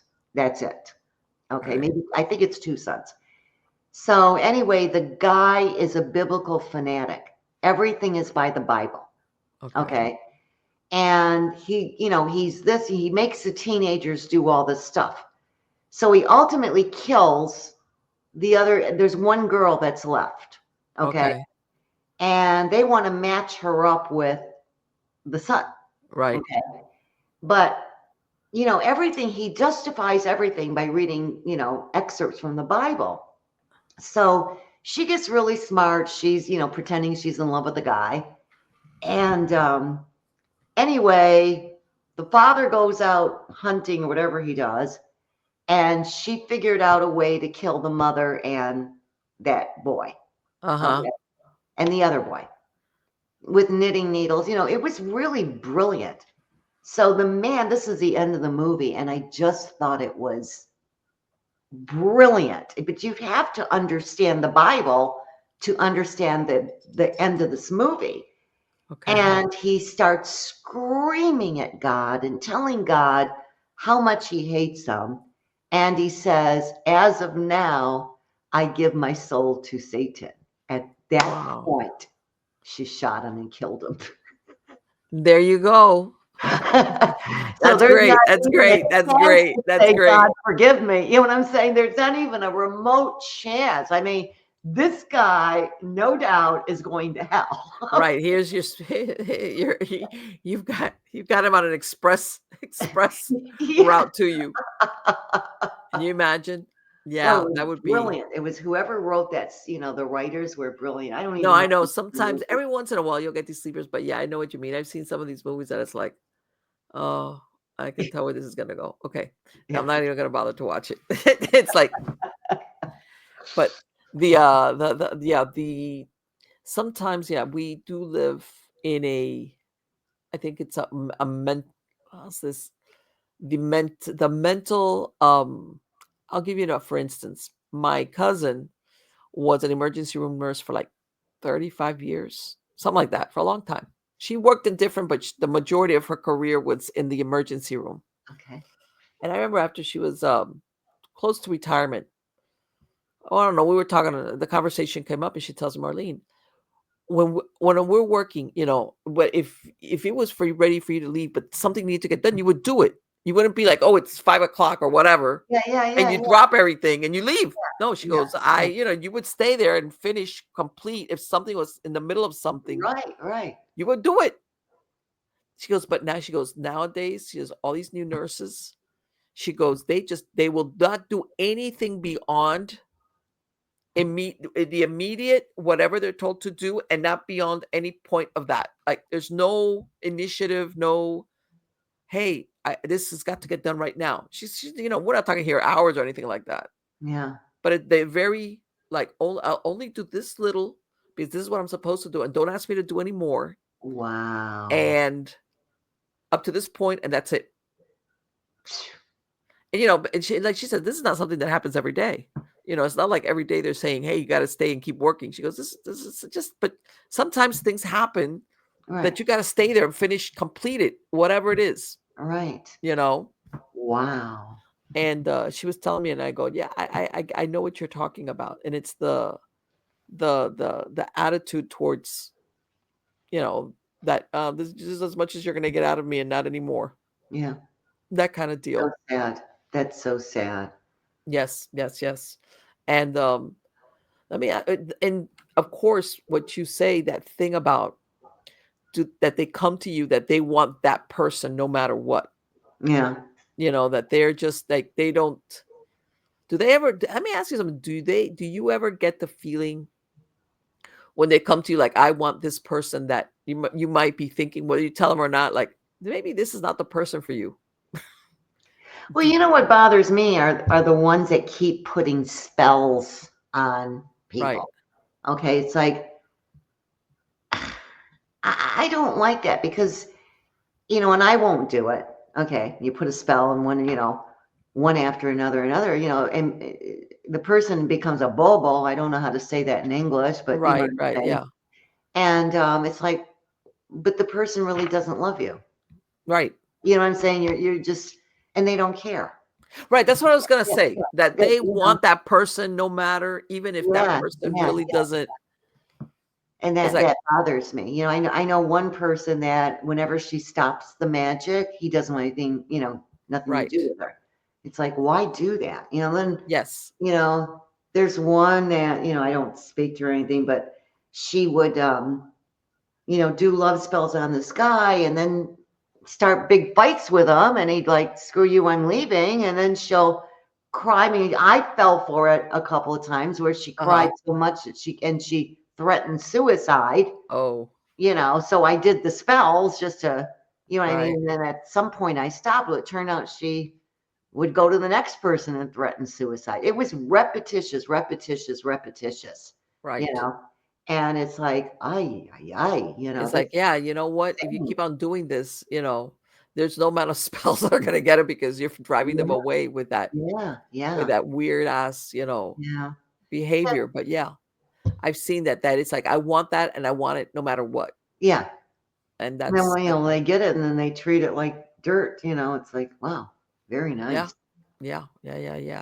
Let me ask you, how about,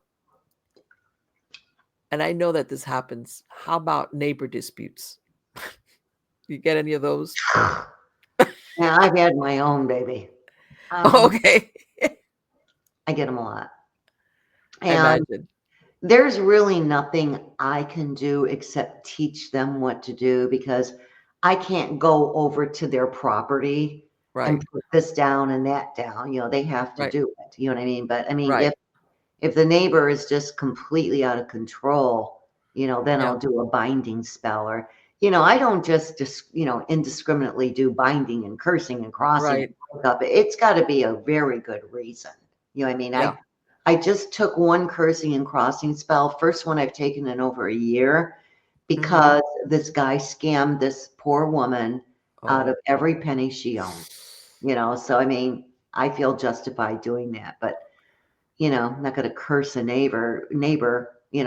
What did you do, by the way, to get this neighbor to be pissed off at you? You know what I mean? And because there's always sometimes a different version to her side, his side, and the truth. So I always consider that. But I had my own problems with neighbors, and I finally, one of them was so difficult to do magic on, and it took me actually 2 years. It took me 2 years. I mean, she was awful. She, I live in a white neighborhood, and she didn't like the fact that I was Cuban. I mean, she Are you just serious? Oh, I'm dead. Here in Michigan, I mean, you're in Florida. I'm not trying to downplay anything, but you've got a lot of people there of the same nationality. I'm the only one, So when I hear African Americans complaining, and I feel very bad for them. It's like, yeah, but you're not singled out the way I am. I'm the only one. You know what I mean? And Yeah, right. That I stand out. a lot of shit, not in the Military, never in the military, but it's interesting that I've endured it.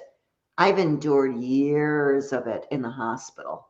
I You're mean, kidding. years. Oh, it was, oh, yeah, but I'm fine when they need an interpreter. Then I walk on Well, let me water. ask you something. Where were these hospitals based out of? Where? What location? In New York or where?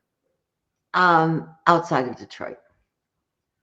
Now, Okay. when I worked in the, I got it. I did work a trauma center in Detroit, and I didn't experience that. But Right, right. when I get a little bit away from Detroit, I mean, Oh, you mean like I outside? I see what was you're saying. Yeah, you're actually the turned right, down for a job, and I was devastated. She turned and told me right to my face, "You've been a wonderful nurse. You do everything wonderful, but I can't give you this promotion because you're Cuban." And, that's when I went to administration because there's a law and I was more than qualified. right, right, right. And she gave Exactly. it to somebody less qualified than me.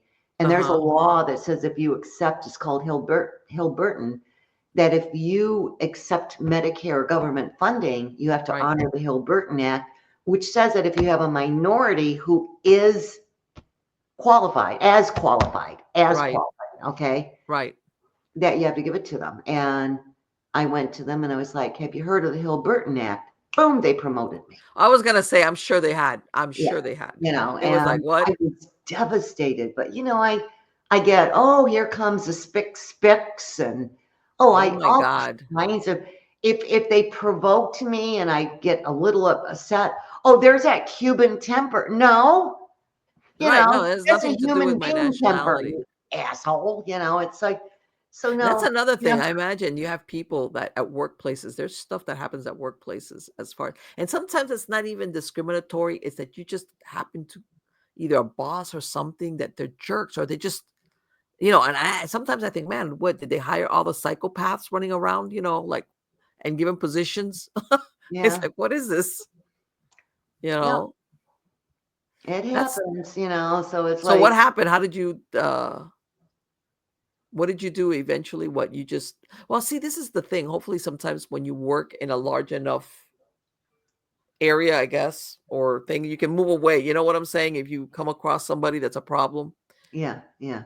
you could try to like get away from their orbit. But sometimes if you work in a small enough place, it's like where you gonna go? Oh You have to no, deal I with mean, the I had options, but I'm an Aries. Okay, so it's like you're not going to get rid of me. I will be in your face. Okay, and so I mean, everything worked out for me, but it's always been a battle. It's always been a battle because I'm Cuban. You know what I right. mean? So, I hear a lot of Americans, well, you don't understand. Yeah, I think I understand. I've been only in, it's so funny, never in the military. It never Oh happened to yeah, me. because you always think of well, yeah, because when you think of the military, you think everything is in there. You get different nationalities, different Yeah, everything. Everybody's like from all different yeah, sources. yeah. You know, it's like what a waste of time if you're gonna do that.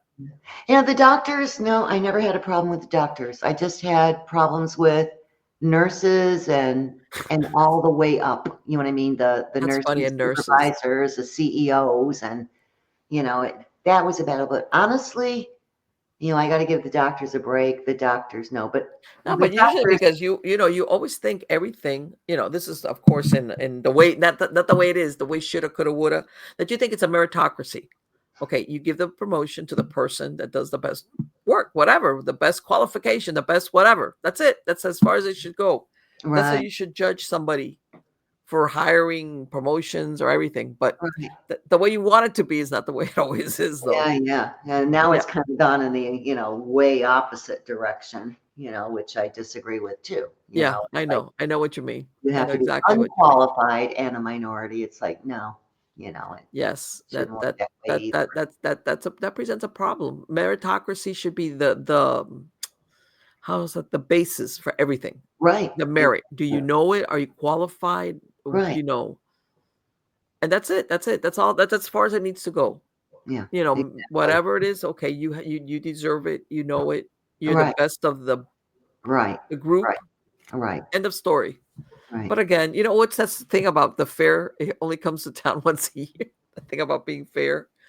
But, Yeah, that was just going to ask you, do you ever have people come to you also for like, oh, I got to get this?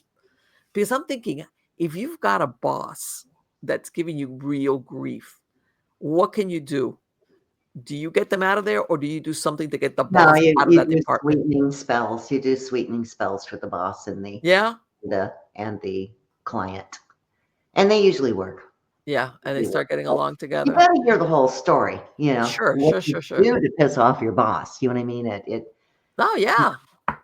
No, and the reason why I say that is because sometimes you have bosses that, for whatever reason, who knows, whatever the history is on it, they find ways to screw around with their Oh yeah, with a rule book in hand. In other words, they don't do it in a way where they will get in trouble, right. you know, but they pull out the rule book and it's like, I Yeah. know a way to fix your wagon or whatever, they do stuff like that. The biggest problem I see, and when I got my master's degree, okay, Mhm. they always taught us over and over and over and over. You hire people who are smarter than you Sure, because it makes you look good. of You course. can be the dumbest person on the planet. Just hire people that are smarter than you. Yeah, Okay. yeah, That's not the common mindset. right. I get a lot of clients who are brilliant people. Okay. Mhm. The boss is intimidated by them, Exactly. Yes. out, and wants them out no matter what. Yeah, That because they're I so insecure yeah, that they're thinking, "Oh, you're gonna replace me," or something yeah, like that. yeah, yeah, yeah, Yeah, yeah. you're gonna I come and see a replace me. lot of that, a lot. And then I see a lot where somebody new comes and they want to take over my client's position. Oh, And they yeah. do it by kissing the boss's ass and doing all this stuff and then Yeah, downplaying. So those, we bind those people, yeah. do binding spells. And, sometimes you got to get a cow's tongue and, do spells to shut the person up and, all kinds. Or you put that person and the boss, in a spell where they hate each other. You know what I mean? So Hey, yes. ways around it. Yeah, It's like, yeah, let's break that up right now. yeah, exactly. Exactly. Let's Yeah. break that up right now. That's what I see. Yeah. Oh, man, let me people it's I imagine it's the same thing, that everybody has love, hate, neighbors, the normal stuff of everyday life, Yeah. Yeah. that, is like, "Hey, I'm," I've got this boss that's impossible, or that guy, I want him, or that neighbor before I shoot him.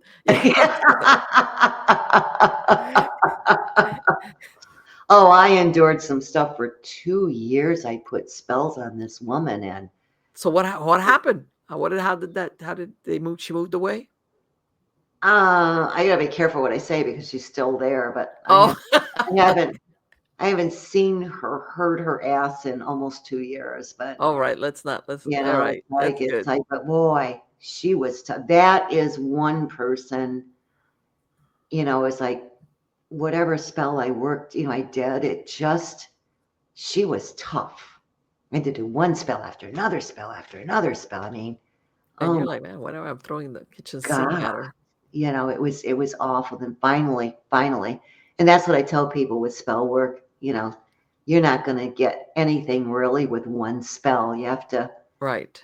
keep at it and do one thing after another and, do a lot of praying and Yes. your petitions, whatever, but you got to be persistent. You got to have patience. And I always talk about my madrina in Santeria. I've talked Uh-huh. about her in a book where she got mad at the Babalao. Right. And she through Santeria, she won a lottery to come to Cuba, to leave Cuba, right? Okay. Right. And One of those it's immigration a nice lotteries. Yeah, I've deal heard of with that. the Babalao. So now she's the main Iberti, and so she's doing all the stuff and blah blah blah blah blah. And I'll pay you next week. I'll pay you next week. I'll pay you next week, right? Uh-huh. And she got smart. She goes like, he's not going to pay me. Right. And he was a big name, big Babalao. He was a real deal though. Don't get me wrong. Okay. Right. Yeah. And so anyway, she makes a little muñequita, she's got it outside. She makes a doll. She's got it outside. It's hanging over, from a tree limb, a mango tree by its neck. And Right. she's beating the crap out of it, and, it's like, Madrina, my God, he's getting, even richer and everything. And, she'd tell me off, she didn't speak a word of English. And, you don't have any patience, blah, blah, blah, blah, blah, blah. She kept at it and kept at it and kept at it and kept at it. And one day his wife comes home and finds him in her bed with another man or with another woman. Oh, I was going to say, holy crap. That's like as bad as it gets. Okay. So then his wife took him to the cleaners. I mean, and she there you go. The babalaos are supposed to be like, they don't cheat and all this other stuff. And she called everybody in his allay and told them everything. Like, and yeah, he broke up the allay. He lost his business. She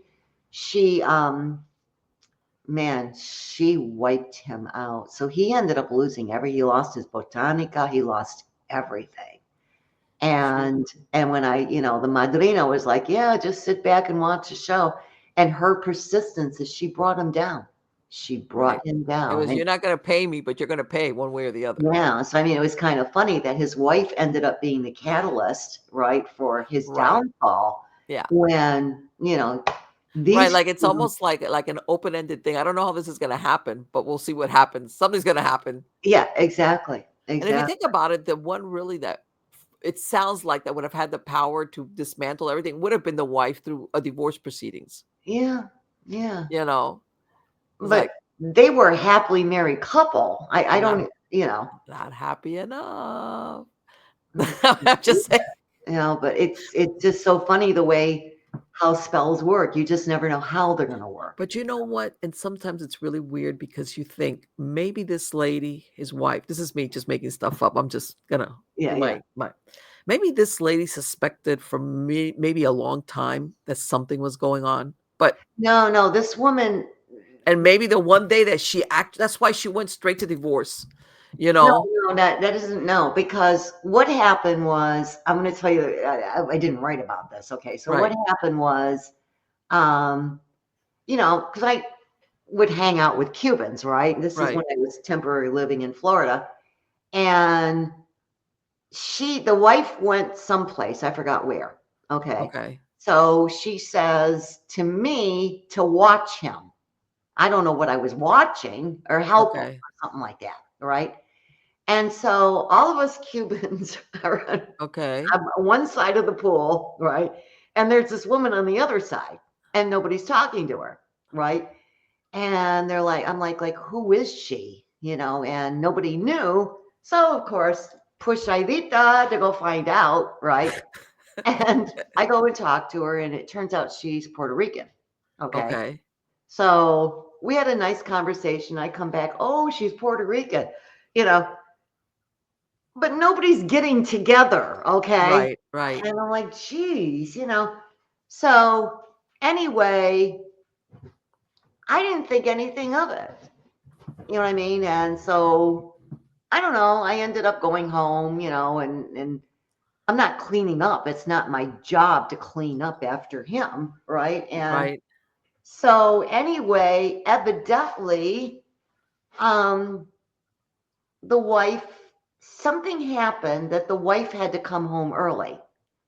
Ah, okay. Okay. And she finds him in bed with a Puerto Rican girl. Oh, not only cheating, but was it in their own bed? That's got to be the worst. Oh, so the first thing she does is call me and tell me off because I didn't tell her there was a Puerto Rican at the party. It's like, and you're like, okay, what does that mean? So she gets real mad at me. Well, you should have told me there's a Puerto Rican. It's like,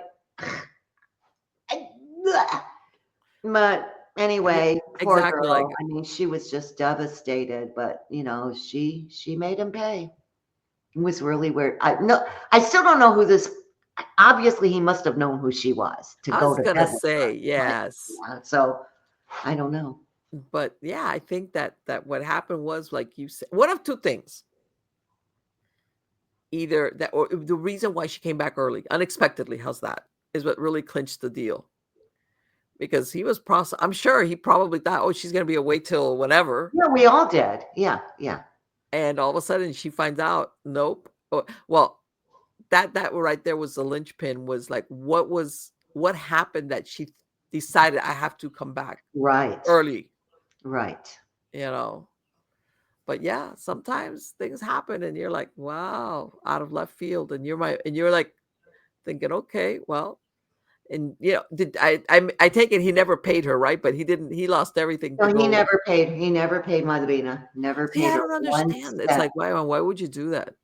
Why would you like I don't know. I don't know. It just, and she had her grandkids in Cuba that she wanted to bring over, and sure.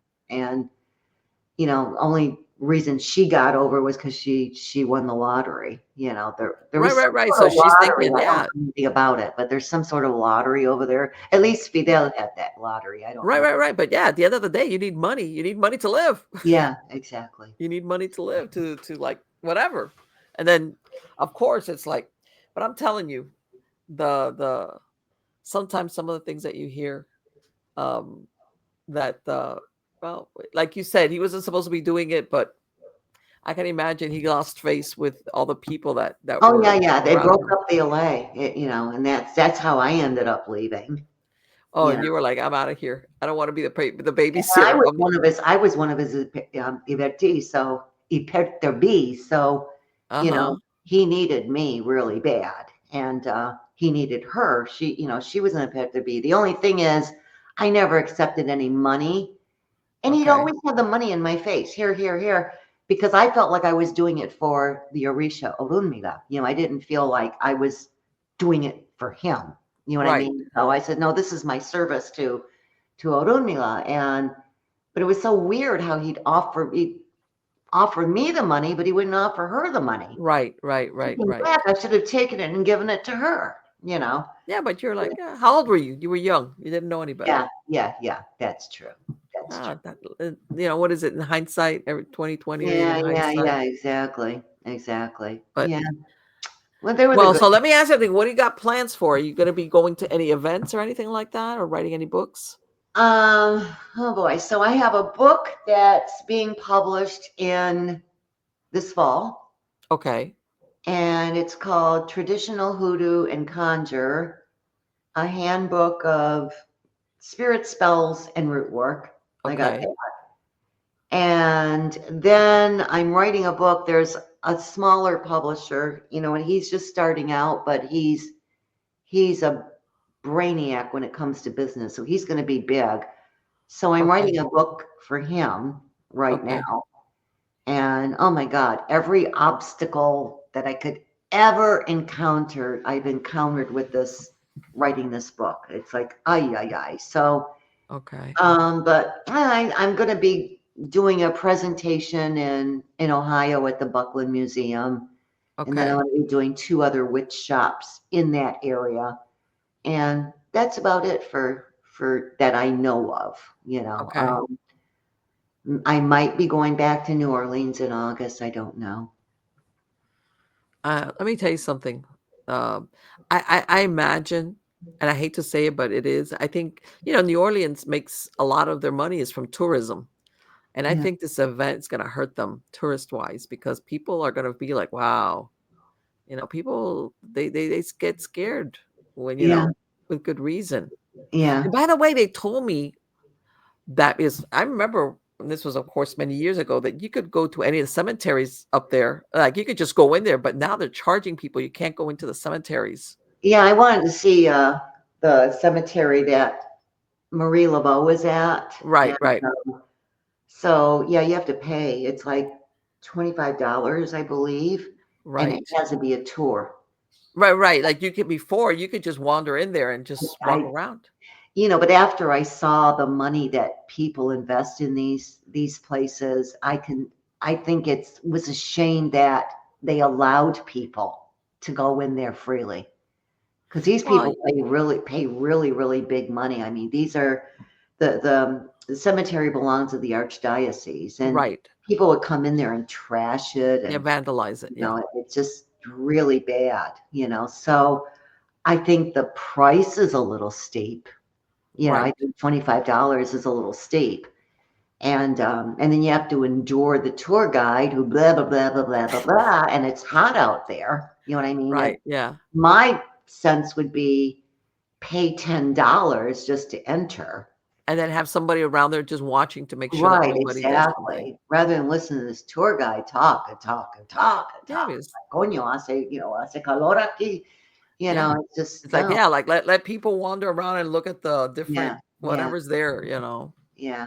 But it was But interesting. It was very interesting. but And let's see, yeah, New Orleans. but it's you and I were talking about this earlier. It's you know I went to some big event, some ghost hunting big event, and Hmm. those people from the ghost hunter show were going to be there, and and everybody and their brother paid to go to this ghost hunter event, Uh-huh. and of course you was like, all those people, you're not going to get any ghosts, okay? And so anyway, Yeah. of course you got the idiots. Oh, something touched me, and blah blah blah. Yeah, yeah, Right. yeah. Yeah. Anyway. But the same applies when you're doing these cemetery tours. You know what I Yes. mean? It's like, what kind of spiritual activity are you going to get with all these people accompanying? Yeah. No, Exactly. Everybody no, tramping around and stuff.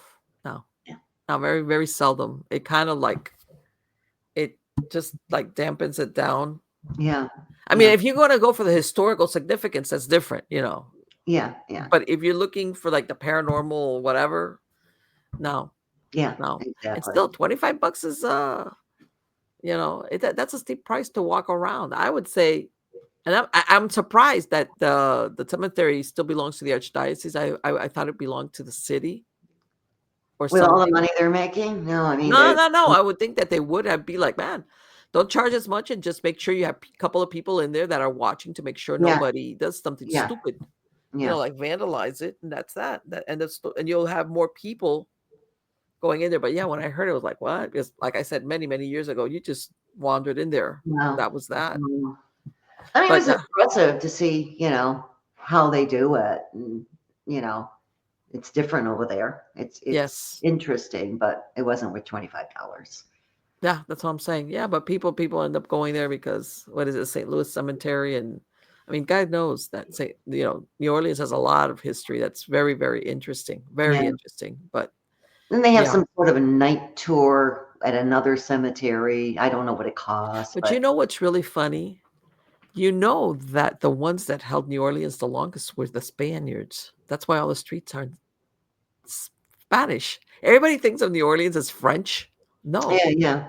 the I was French. surprised when I did my book, Traditional Hoodoo and Conjure. I followed the Mhm. slaves from 1609, when the transatlantic thing started, and I followed them. I followed them everywhere. I followed them to the different islands, and I followed them all over the United States. And when the ones that went to France, I ended up reading. It's like, oh my God, it was the Spaniards. You know what I mean? So I The didn't know. Spaniards, but the people think, everybody thinks New Orleans French, and it's like, no, the Spaniards were there for like 30 something years. Yeah, Then the French had it for a very short period of time, and then that's when Napoleon sold it to the United yeah, States, yeah, yeah.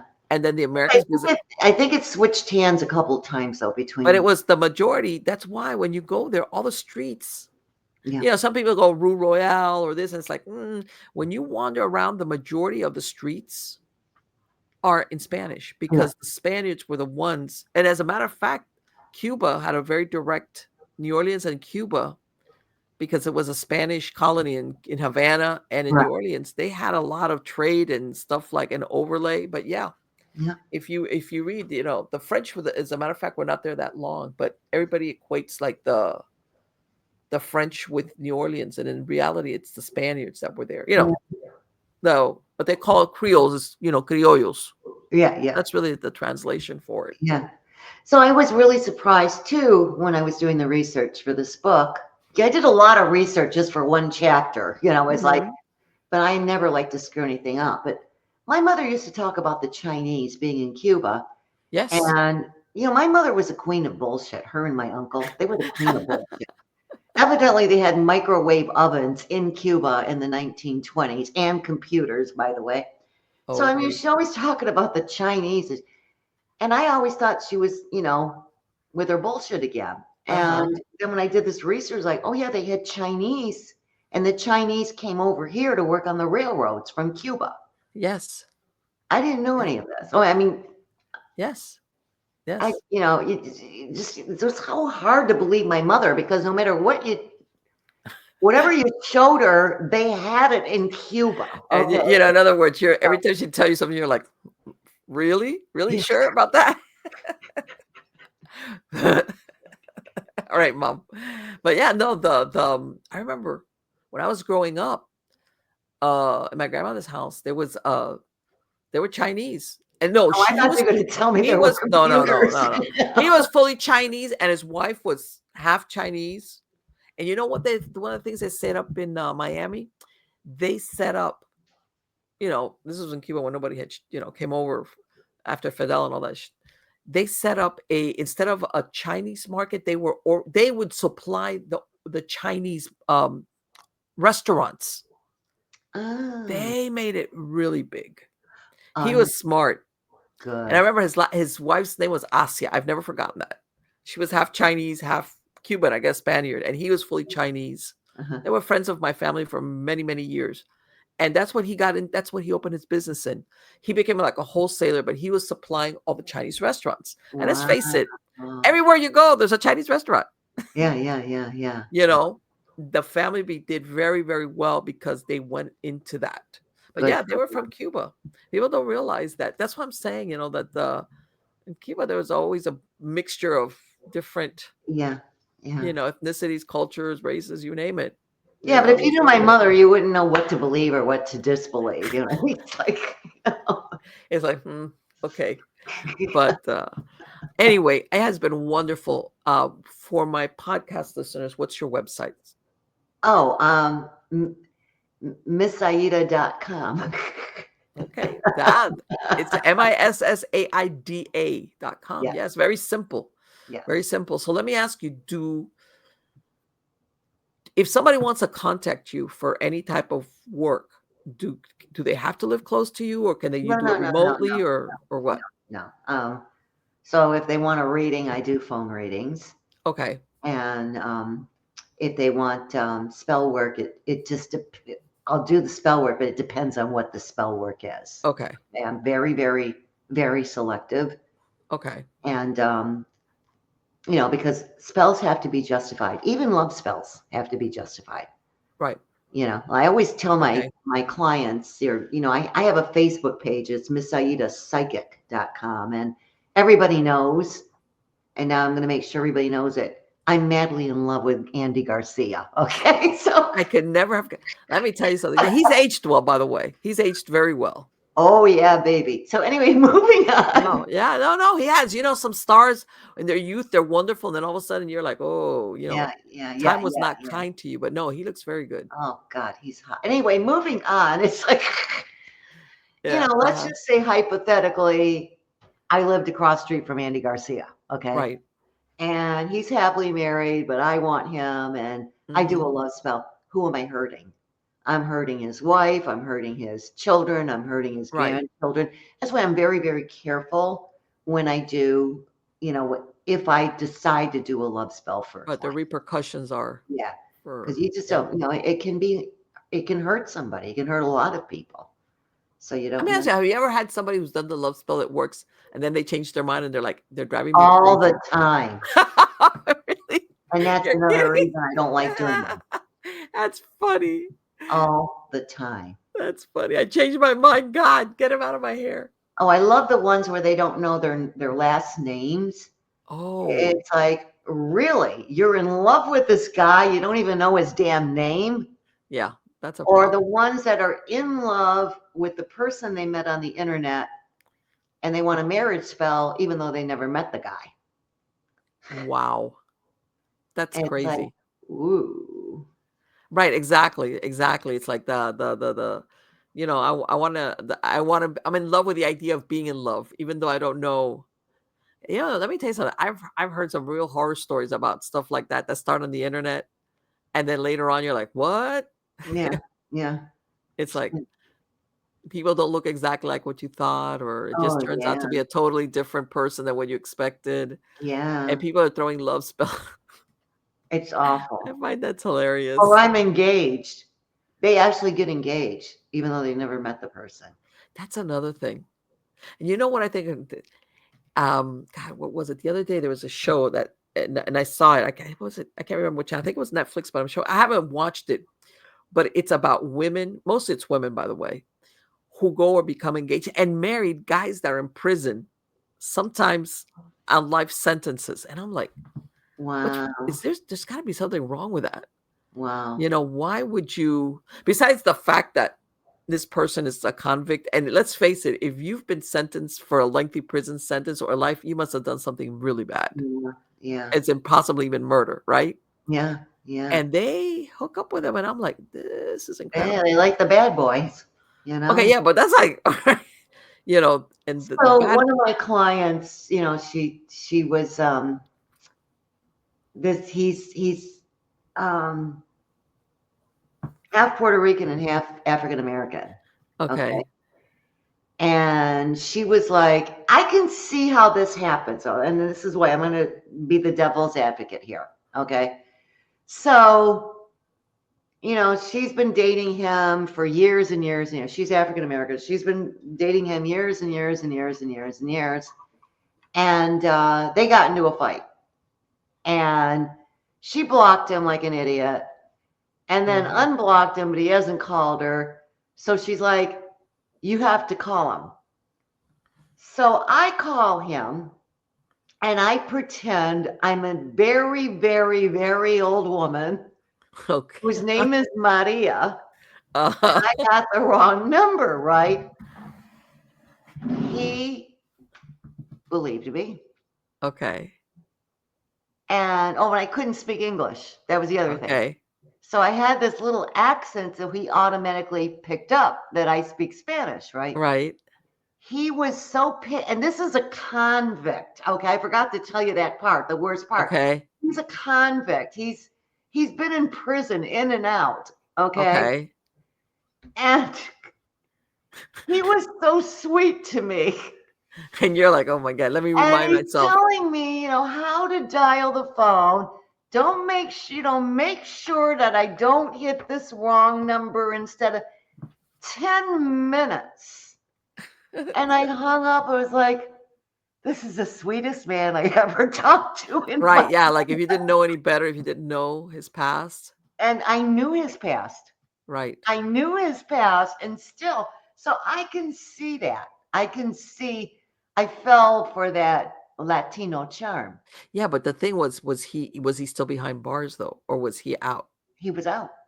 Yeah, that's the thing. This thing was people that are that they're in prison, and they're even in prison. They're like, and I'm like, how can you, if somebody's been, they're in prison, they're behind bars, and the show is just based on that. I mean, I looked at it, and I know they even have a name for it. It's like women that are, just it's the same ones that they send all these love letters to serial killers while they go on. Oh, ouch. Like even they were saying when Ted Bundy was, had been caught and he was going, through his court proceedings, that he was getting love letters and proposals left, right, and down the middle. Oh Because remember, my he was a nice looking God. guy. I didn't And know I'm like, this. it's like, doesn't it worry you that this person is a murderer? This is a bad person. I don't care if he looks great. This is a bad person. So yeah, sometimes there's people out there, there's women out there that there's something doesn't connect, or I don't know what their attraction is to that. But yeah, they have a whole show I on was that. feeling sorry for the Menendez brothers. Oh, that's another thing. That's I was like, with me, I always pay attention if somebody's Cuban. You know what I mean? And right. And I started feeling sorry for them. And one of my friends reminded me didn't remind me, told me something I didn't know, that when they committed the murders, neither one of them were living at home. So now I've changed my mind. Right. You know what I mean? It's like they weren't even living at home. So that's a whole different story now. Right. I could see if they were living there and the father, I did not know that. would say, And You know, it's who was it? Somebody with that same subject came up about the Menendez brothers and everything that's come out. And somebody had said, well, you know what? Because they were already teenagers. They were like grown. It's like, why yeah, didn't you leave? Just leave. Just yeah. leave. But if you're telling me that they had left, it's like I think that it's like, I'm not saying that maybe what they happened to them is not true, but that they resorted to that. I mean, there's a lot of trauma there to go around, but yeah, at the same time, it's like, what, you're going to kill everybody? And the It's a mother very didn't difficult molest thing. you, so I mean, how do you And explain that? supposedly the mother was, they killed her because she basically stood by. And the thing is, like you said, when you start going into the original things of the court case, the first one, because, and you start reading, there's certain things that come out that you go, okay, this is not entirely one side's fault. Yeah, yeah, You yeah, know, that's not entirely one-sided. But yeah, I have a feeling that they're eventually going to probably be released. I have a feeling. yeah. I Like, have. They've been what, like 20 years? How long have they been? Like 20 or 30 years no already? clue, For a no long clue. time. I know. I just stopped having pity once I found that out. Yeah, I know. I know. I know Because that. I was feeling the same way. They need to be released. They were, Yeah. molested, and they were enduring. They were enduring. No, they weren't enduring it. They weren't living there. Yeah. And then and the thing is this, that the ones that could say yay or nay or defend themselves or whatever are dead, Yeah. which are the parents. It's like, what happened there? What really happened there? Oh, Uh, nevertheless, you're right, and we haven't heard their side of the story. no, but What I about agree that with you. girl? What about that girl? The one that killed her daughter, and she got away with it. I forgot. Casey Anthony, Casey She Casey accused her Anthony. father of raping her. Right, but Remember? let me tell you something though. I don't believe that part. I I don't don't. I believe. don't either. I don't either. I mean, it's ridiculous. As a matter of fact, that one of the things that they look at with that's like a telltale sign of some of these people, that like when the daughter, that she was out partying like 3 days later, Yeah. you know, and they're such psychopaths that they don't get it. Like, what's wrong with me going out to party? So my Yeah. daughter is disappeared or something. And they don't get it. That just doesn't compute, because and they're stupid, because they're psychopaths that at least are smart enough to fake it. Yeah. Yeah. you know Exactly. they learn how to fake contrition, tears, you name it. And then there's the stupid ones that they just blow right by it. I just don't And she was understand. one of I don't those. understand why the jury let her go. I mean, I can't understand. No, there had to have been just one juror that said she's not guilty. I guess that's the way it works in the system. I don't know. Well, usually if you have at least one juror, that's when you get that hung jury thing. And And she then was not guilty, right? They didn't get a I can't hung jury. remember if she, because once you get a hung trial, then they go back for a second. In other Yeah. words, we have to, if you have just one jurist that says, if you all say guilty, but I say not guilty, sorry. And it goes back. Now, what happens, from what I understand, is that every time you go back for another trial, time goes by, more time goes by, maybe even witnesses have died, things have changed. So you have a better chance. But yeah, all you need is one. But usually if the group of the jurors tell you, hey, come on, like, usually takes a very strong person, that if you're the one that's saying, nah, I'm not agreeing to go with it, usually you get talked into it somehow or other, you Yeah. know. And nowadays, I hate to say it, but a lot of the now jury people sometimes are scared, because they're what they call doxing I people don't on know what jury that means. trials, I don't know what that means. that they expose them. Like, we know we're going to say, we're going to publish where you live. Oh. We're gonna, and that's like, to me, that, from what I understand, that's like jury tampering, when you Yeah, yeah, yeah. kind of tell somebody, hey, we're gonna let it out, we're gonna put in print or on the internet, this Yeah, is your yeah, full yeah. name, This is where you live. They might even put like, yeah, this is where your kids go to school. Come Oh, on. wow. People say, man, all I wanted to do, all I got was called to do jury duty. The next thing I know is my life has turned upside down. So a lot of people, sometimes they don't want to take the heat for it, and they go along with Yeah. stuff that maybe Yeah, they're but not. Lindsay Anthony, come on. The whole world knows she did it. Come Well, on. there's a lot of stuff that there. No, as a matter of fact, uh, again, let's go with the idea with that the Casey thing. Let's say her dad did rape her. Let's just go with that hypothetical situation. What does that have to do with you doing anything to your child? Yes. I don't get it.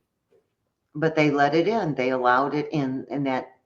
Because at the end of the day, you would even think, okay, so if that happened to you, which was, well, not probably, was traumatic, whatever way that in some cases would make you an even more overprotective mother. Right. Right. Like, I went through this. I would never let anything happen to my child, Right. especially a daughter.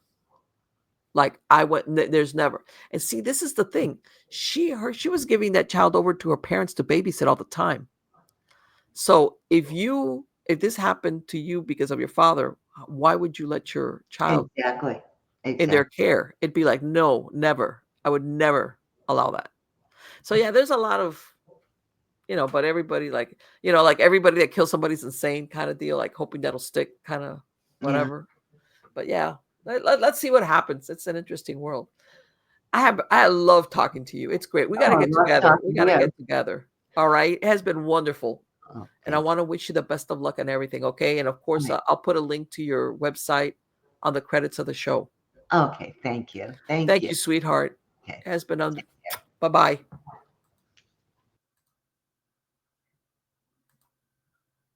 Well, guys, isn't it great? I love talking to her.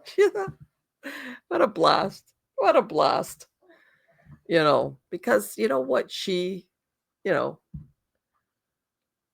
same age set, kind of, we're in that same range, and we talk about it. We understand it, like when we make all right, because I know there's all like, yeah, you boomers. You're like, it's like, nah, come on.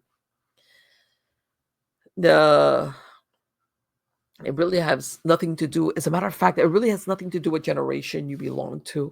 It's something that happens when you live X amount of time as time goes by. I want to say every decade that you have on this earth teaches you something about yourself and about the world around you, or about life in general. All right. And a lot of things that when you were 20, you'd be like, that's the truth. 20, 10, 15, 20, you're like, and I want to say that's one of the things you realize, that as you get older, that everything is not so black or white. There's always shades of gray. There's degrees of things. Not everything is so absolute. And I want to say that's what gives you, if you're smart, as far as I'm concerned, in my opinion, that gives you the ability to adapt and not to be so rigid. All right. Because those absolutes, personalities like that, usually life ends up being very hard for them. So yeah, there's certain things like, okay, I'll tell you what, I'm an absolutist, as in I'm not going to kill anybody. But if you threaten one of my children, my spouse, anything, I wouldn't like to do it. I would never want to find myself in that situation. I'm having to take a human life, or myself. I'm big time into separate. I would do it.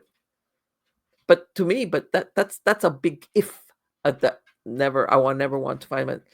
To me, that is like the umpteenth, the last. This is the last thing that I would be forced to do. I gotta think of that would be the most horrible thing. In other words, I'm very absolute in my belief that killing another human is a very bad thing to do. It's horrible. But there would always be that exception to the rule, which is to defend my life or defend the life of one of my own. Then it's like, hey, yeah, don't do that, because I believe in self-preservation. Now, the other people, that's what I'm saying. As you get older, you become more flexible. You look at things and things are not quite like that absolute um, belief. All right. And yeah, well, you usually end up being a happier person. But getting back to what we were talking about with her, that, we come from that same, you still have that life experience behind you that you realize, uh, and yeah, life is, even now, like, I'm going to get back to what I was talking about, that 2025 is shaping up to be like what, I mean, I hope this slows down, because I mean, we had this thing with New Orleans, we had the other thing at the Trump Towers, uh well, even earlier over here, and we had two hurricanes, like basically come through Florida. And as a matter, even the last one, Helene, well, Milton, that they, even now in the Carolinas and Tennessee, those poor people are really hurting. As a matter of fact, earlier today, I had seen a show about how even so many months afterwards, these people, in other words, they lost their homes, the equivalent of like what happened, what's happening now in LA. Okay, that it's not like your house got damaged, or no, no, no, there is no house.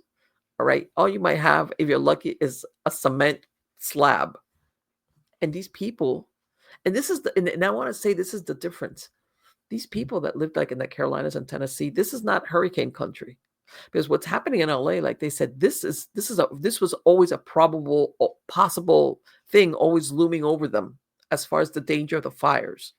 And that it's a fire season because it's dry, blah blah blah blah. So in other words, that thing is always there, hanging over them. These poor people in the Carolinas and Tennessee, they lived in, like, the last thing they thought, that a hurricane was going to come tearing through there and leave them homeless. Because from what I see, people are homeless. And that's another thing. They don't have, even now I think about, in the winter months, where to live, how to, like, how you got to exist. How's this? You have to exist in order to, I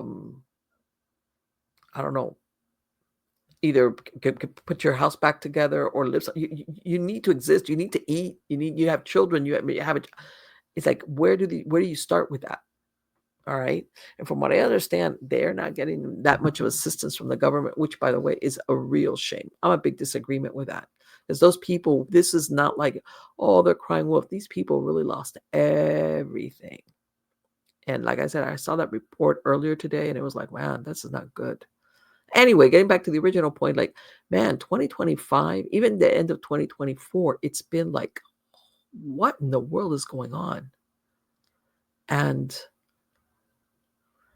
you know what? It's like, what was that saying about living in interesting times? That's great, but sometimes it's dull is good. Dull has its moments, right? Dull has its moments, like the ordinary, the predictable. That sometimes is really underrated.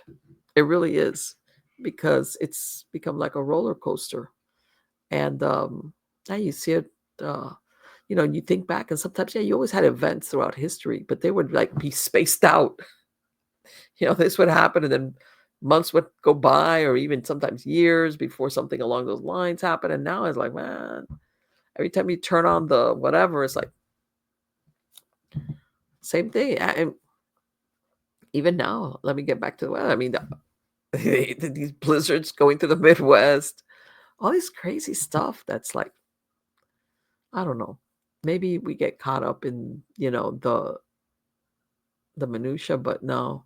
I've been around long enough to realize that there was times that it wasn't just so close together. It wasn't so close together that these events were taking place.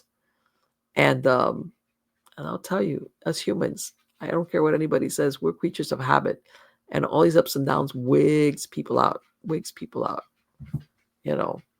And then, but like everything else, you gotta, like, what is it? Hold tight and go with the flow. Yeah, it's gonna happen no matter what. Time moves forward no matter what. And yeah, All I know is I've got chickens for eggs. What else? I've got wells. This is the that's the prepper in me talking here. Uh, I got a neighbor who's a trapper, and he'll go get some food. And yeah, at the end of the day, when and this is I want to harken back to sometimes that people like maybe 130, 40 years ago, 150 years. We existed. I'm going to say the United States, but overall, we existed without electricity. There was no electricity. So basically, everything was, well, you had the steam for locomotives and for some ships, but people lived like burning wood or kerosene lamps or candles, and we existed. You cooked, you existed, you kept warm. I wouldn't want to do it now, but my point is that this thing of all the how's this the comfort of having, let's say, electricity, like nothing that you expect you're going to hit the switch and everything's going to work, turn on, whatever. 150 years ago, that didn't happen, including running toilets, and that was a big deal. It was towards the end of the 20th century. Well, around that time, it depends where you were, the cities, as far as whether they got, they had toilets that flushed and, running water and all those things. As a matter of fact, it was a big hoop-de-doo if your hotel, for example, had that. But we existed just fine. Again, let me repeat, not that I want to do that. But yeah. It's like that that always sits in the back of my mind, which is I really don't want to have to be worried about.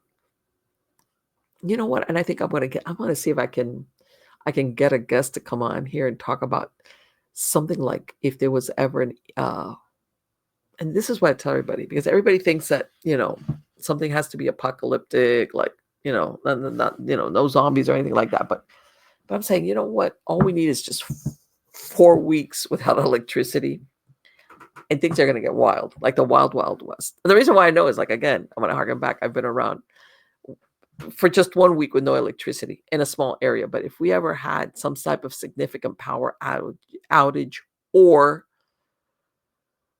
something with the financial systems, and all you need is just 4 weeks. 4 weeks. Let me tell you something. Things are going to get really crazy, because talk about we are, what's the word I'm looking for? Not addicted, but we are, our reality, our way of life, our day to day is so enmeshed in having everything. You hit a switch. Let's not even forget the internet. Let's say that's it. There's no internet. Things go down, and the GPS doesn't work. You can't call anybody like that you're used to. Let me tell you something. People are going to go crazy. It's going to be a crazy scene. All right. And I don't want it to happen. But sometimes I think about those things, because when I see all this crazy stuff that's going on, it's like, oh, well, what's left to happen? And I don't want to jinx it. But yeah, that does cross my mind. Like, all we need is like 1 month of this. 1 month. And I saw it, when I hear these stories about the looters out in California, when I experienced Hurricane Andrew in 1992 in South Florida, within hours, I witnessed firsthand people looting like gas stations and places that were still left standing. I saw that. And then later on, there was people that their houses that were damaged, that people basically in the neighborhoods would get together and have like a patrol in their neighborhoods to keep out the looters. And, back then, also the insurances were more generous, and they were able to get generators out there in the meantime, just maybe to keep a fridge working. But yeah, the only way, and I know a lot of people that if you didn't happen to live in one of these neighborhoods where people stayed behind, stuff got looted out of their homes. And the thing was that they were forced, in other words, they had to move out because the house was not livable. All right. But they had things in there. TV, a bunch of stuff. Like I had a friend of mine where she had a 2-story house, and the roof was damaged. And it was kind of hanging down. So she couldn't live there. She couldn't stay there. Right. But at the same time, there was valuable things still in the house. And you're going to take it where? To do what? So when I see these things about the looters, so I like within 24 hours, I see how quick it goes from everybody obeying the law to people going around and looting and breaking the law. And, and let's face it, police can't be everywhere. All right. Especially in a situation like that. So yeah, that's why Marlena's, I've got eggs, I've got a well, and I've got a fire pit, and I've got a neighbor who's going to help me get food, and we'll trade. And, as a matter of fact, all our neighbors, we know each other, and we all got a plan. But yeah, it's like one of those things, like, sometimes I see the Walking Dead series, which I hadn't watched in a really long time. It was like too much Walking Dead stuff. But that universe is like, you know what? I would ever hate to think that we would have to go into some version of that where all of a sudden the law and order and structure and society goes by the wayside. And I mean, what's going to emerge out of that? Minus the zombies, of course. That would put a hold. But anyway, guys, I hope you liked the show. I've got a lot of interesting guests lined up. And let's see what happens next week. Who knows what could happen in a week? But till then, take care. And remember, you are all wonderful. Thank you for coming every week. Take care.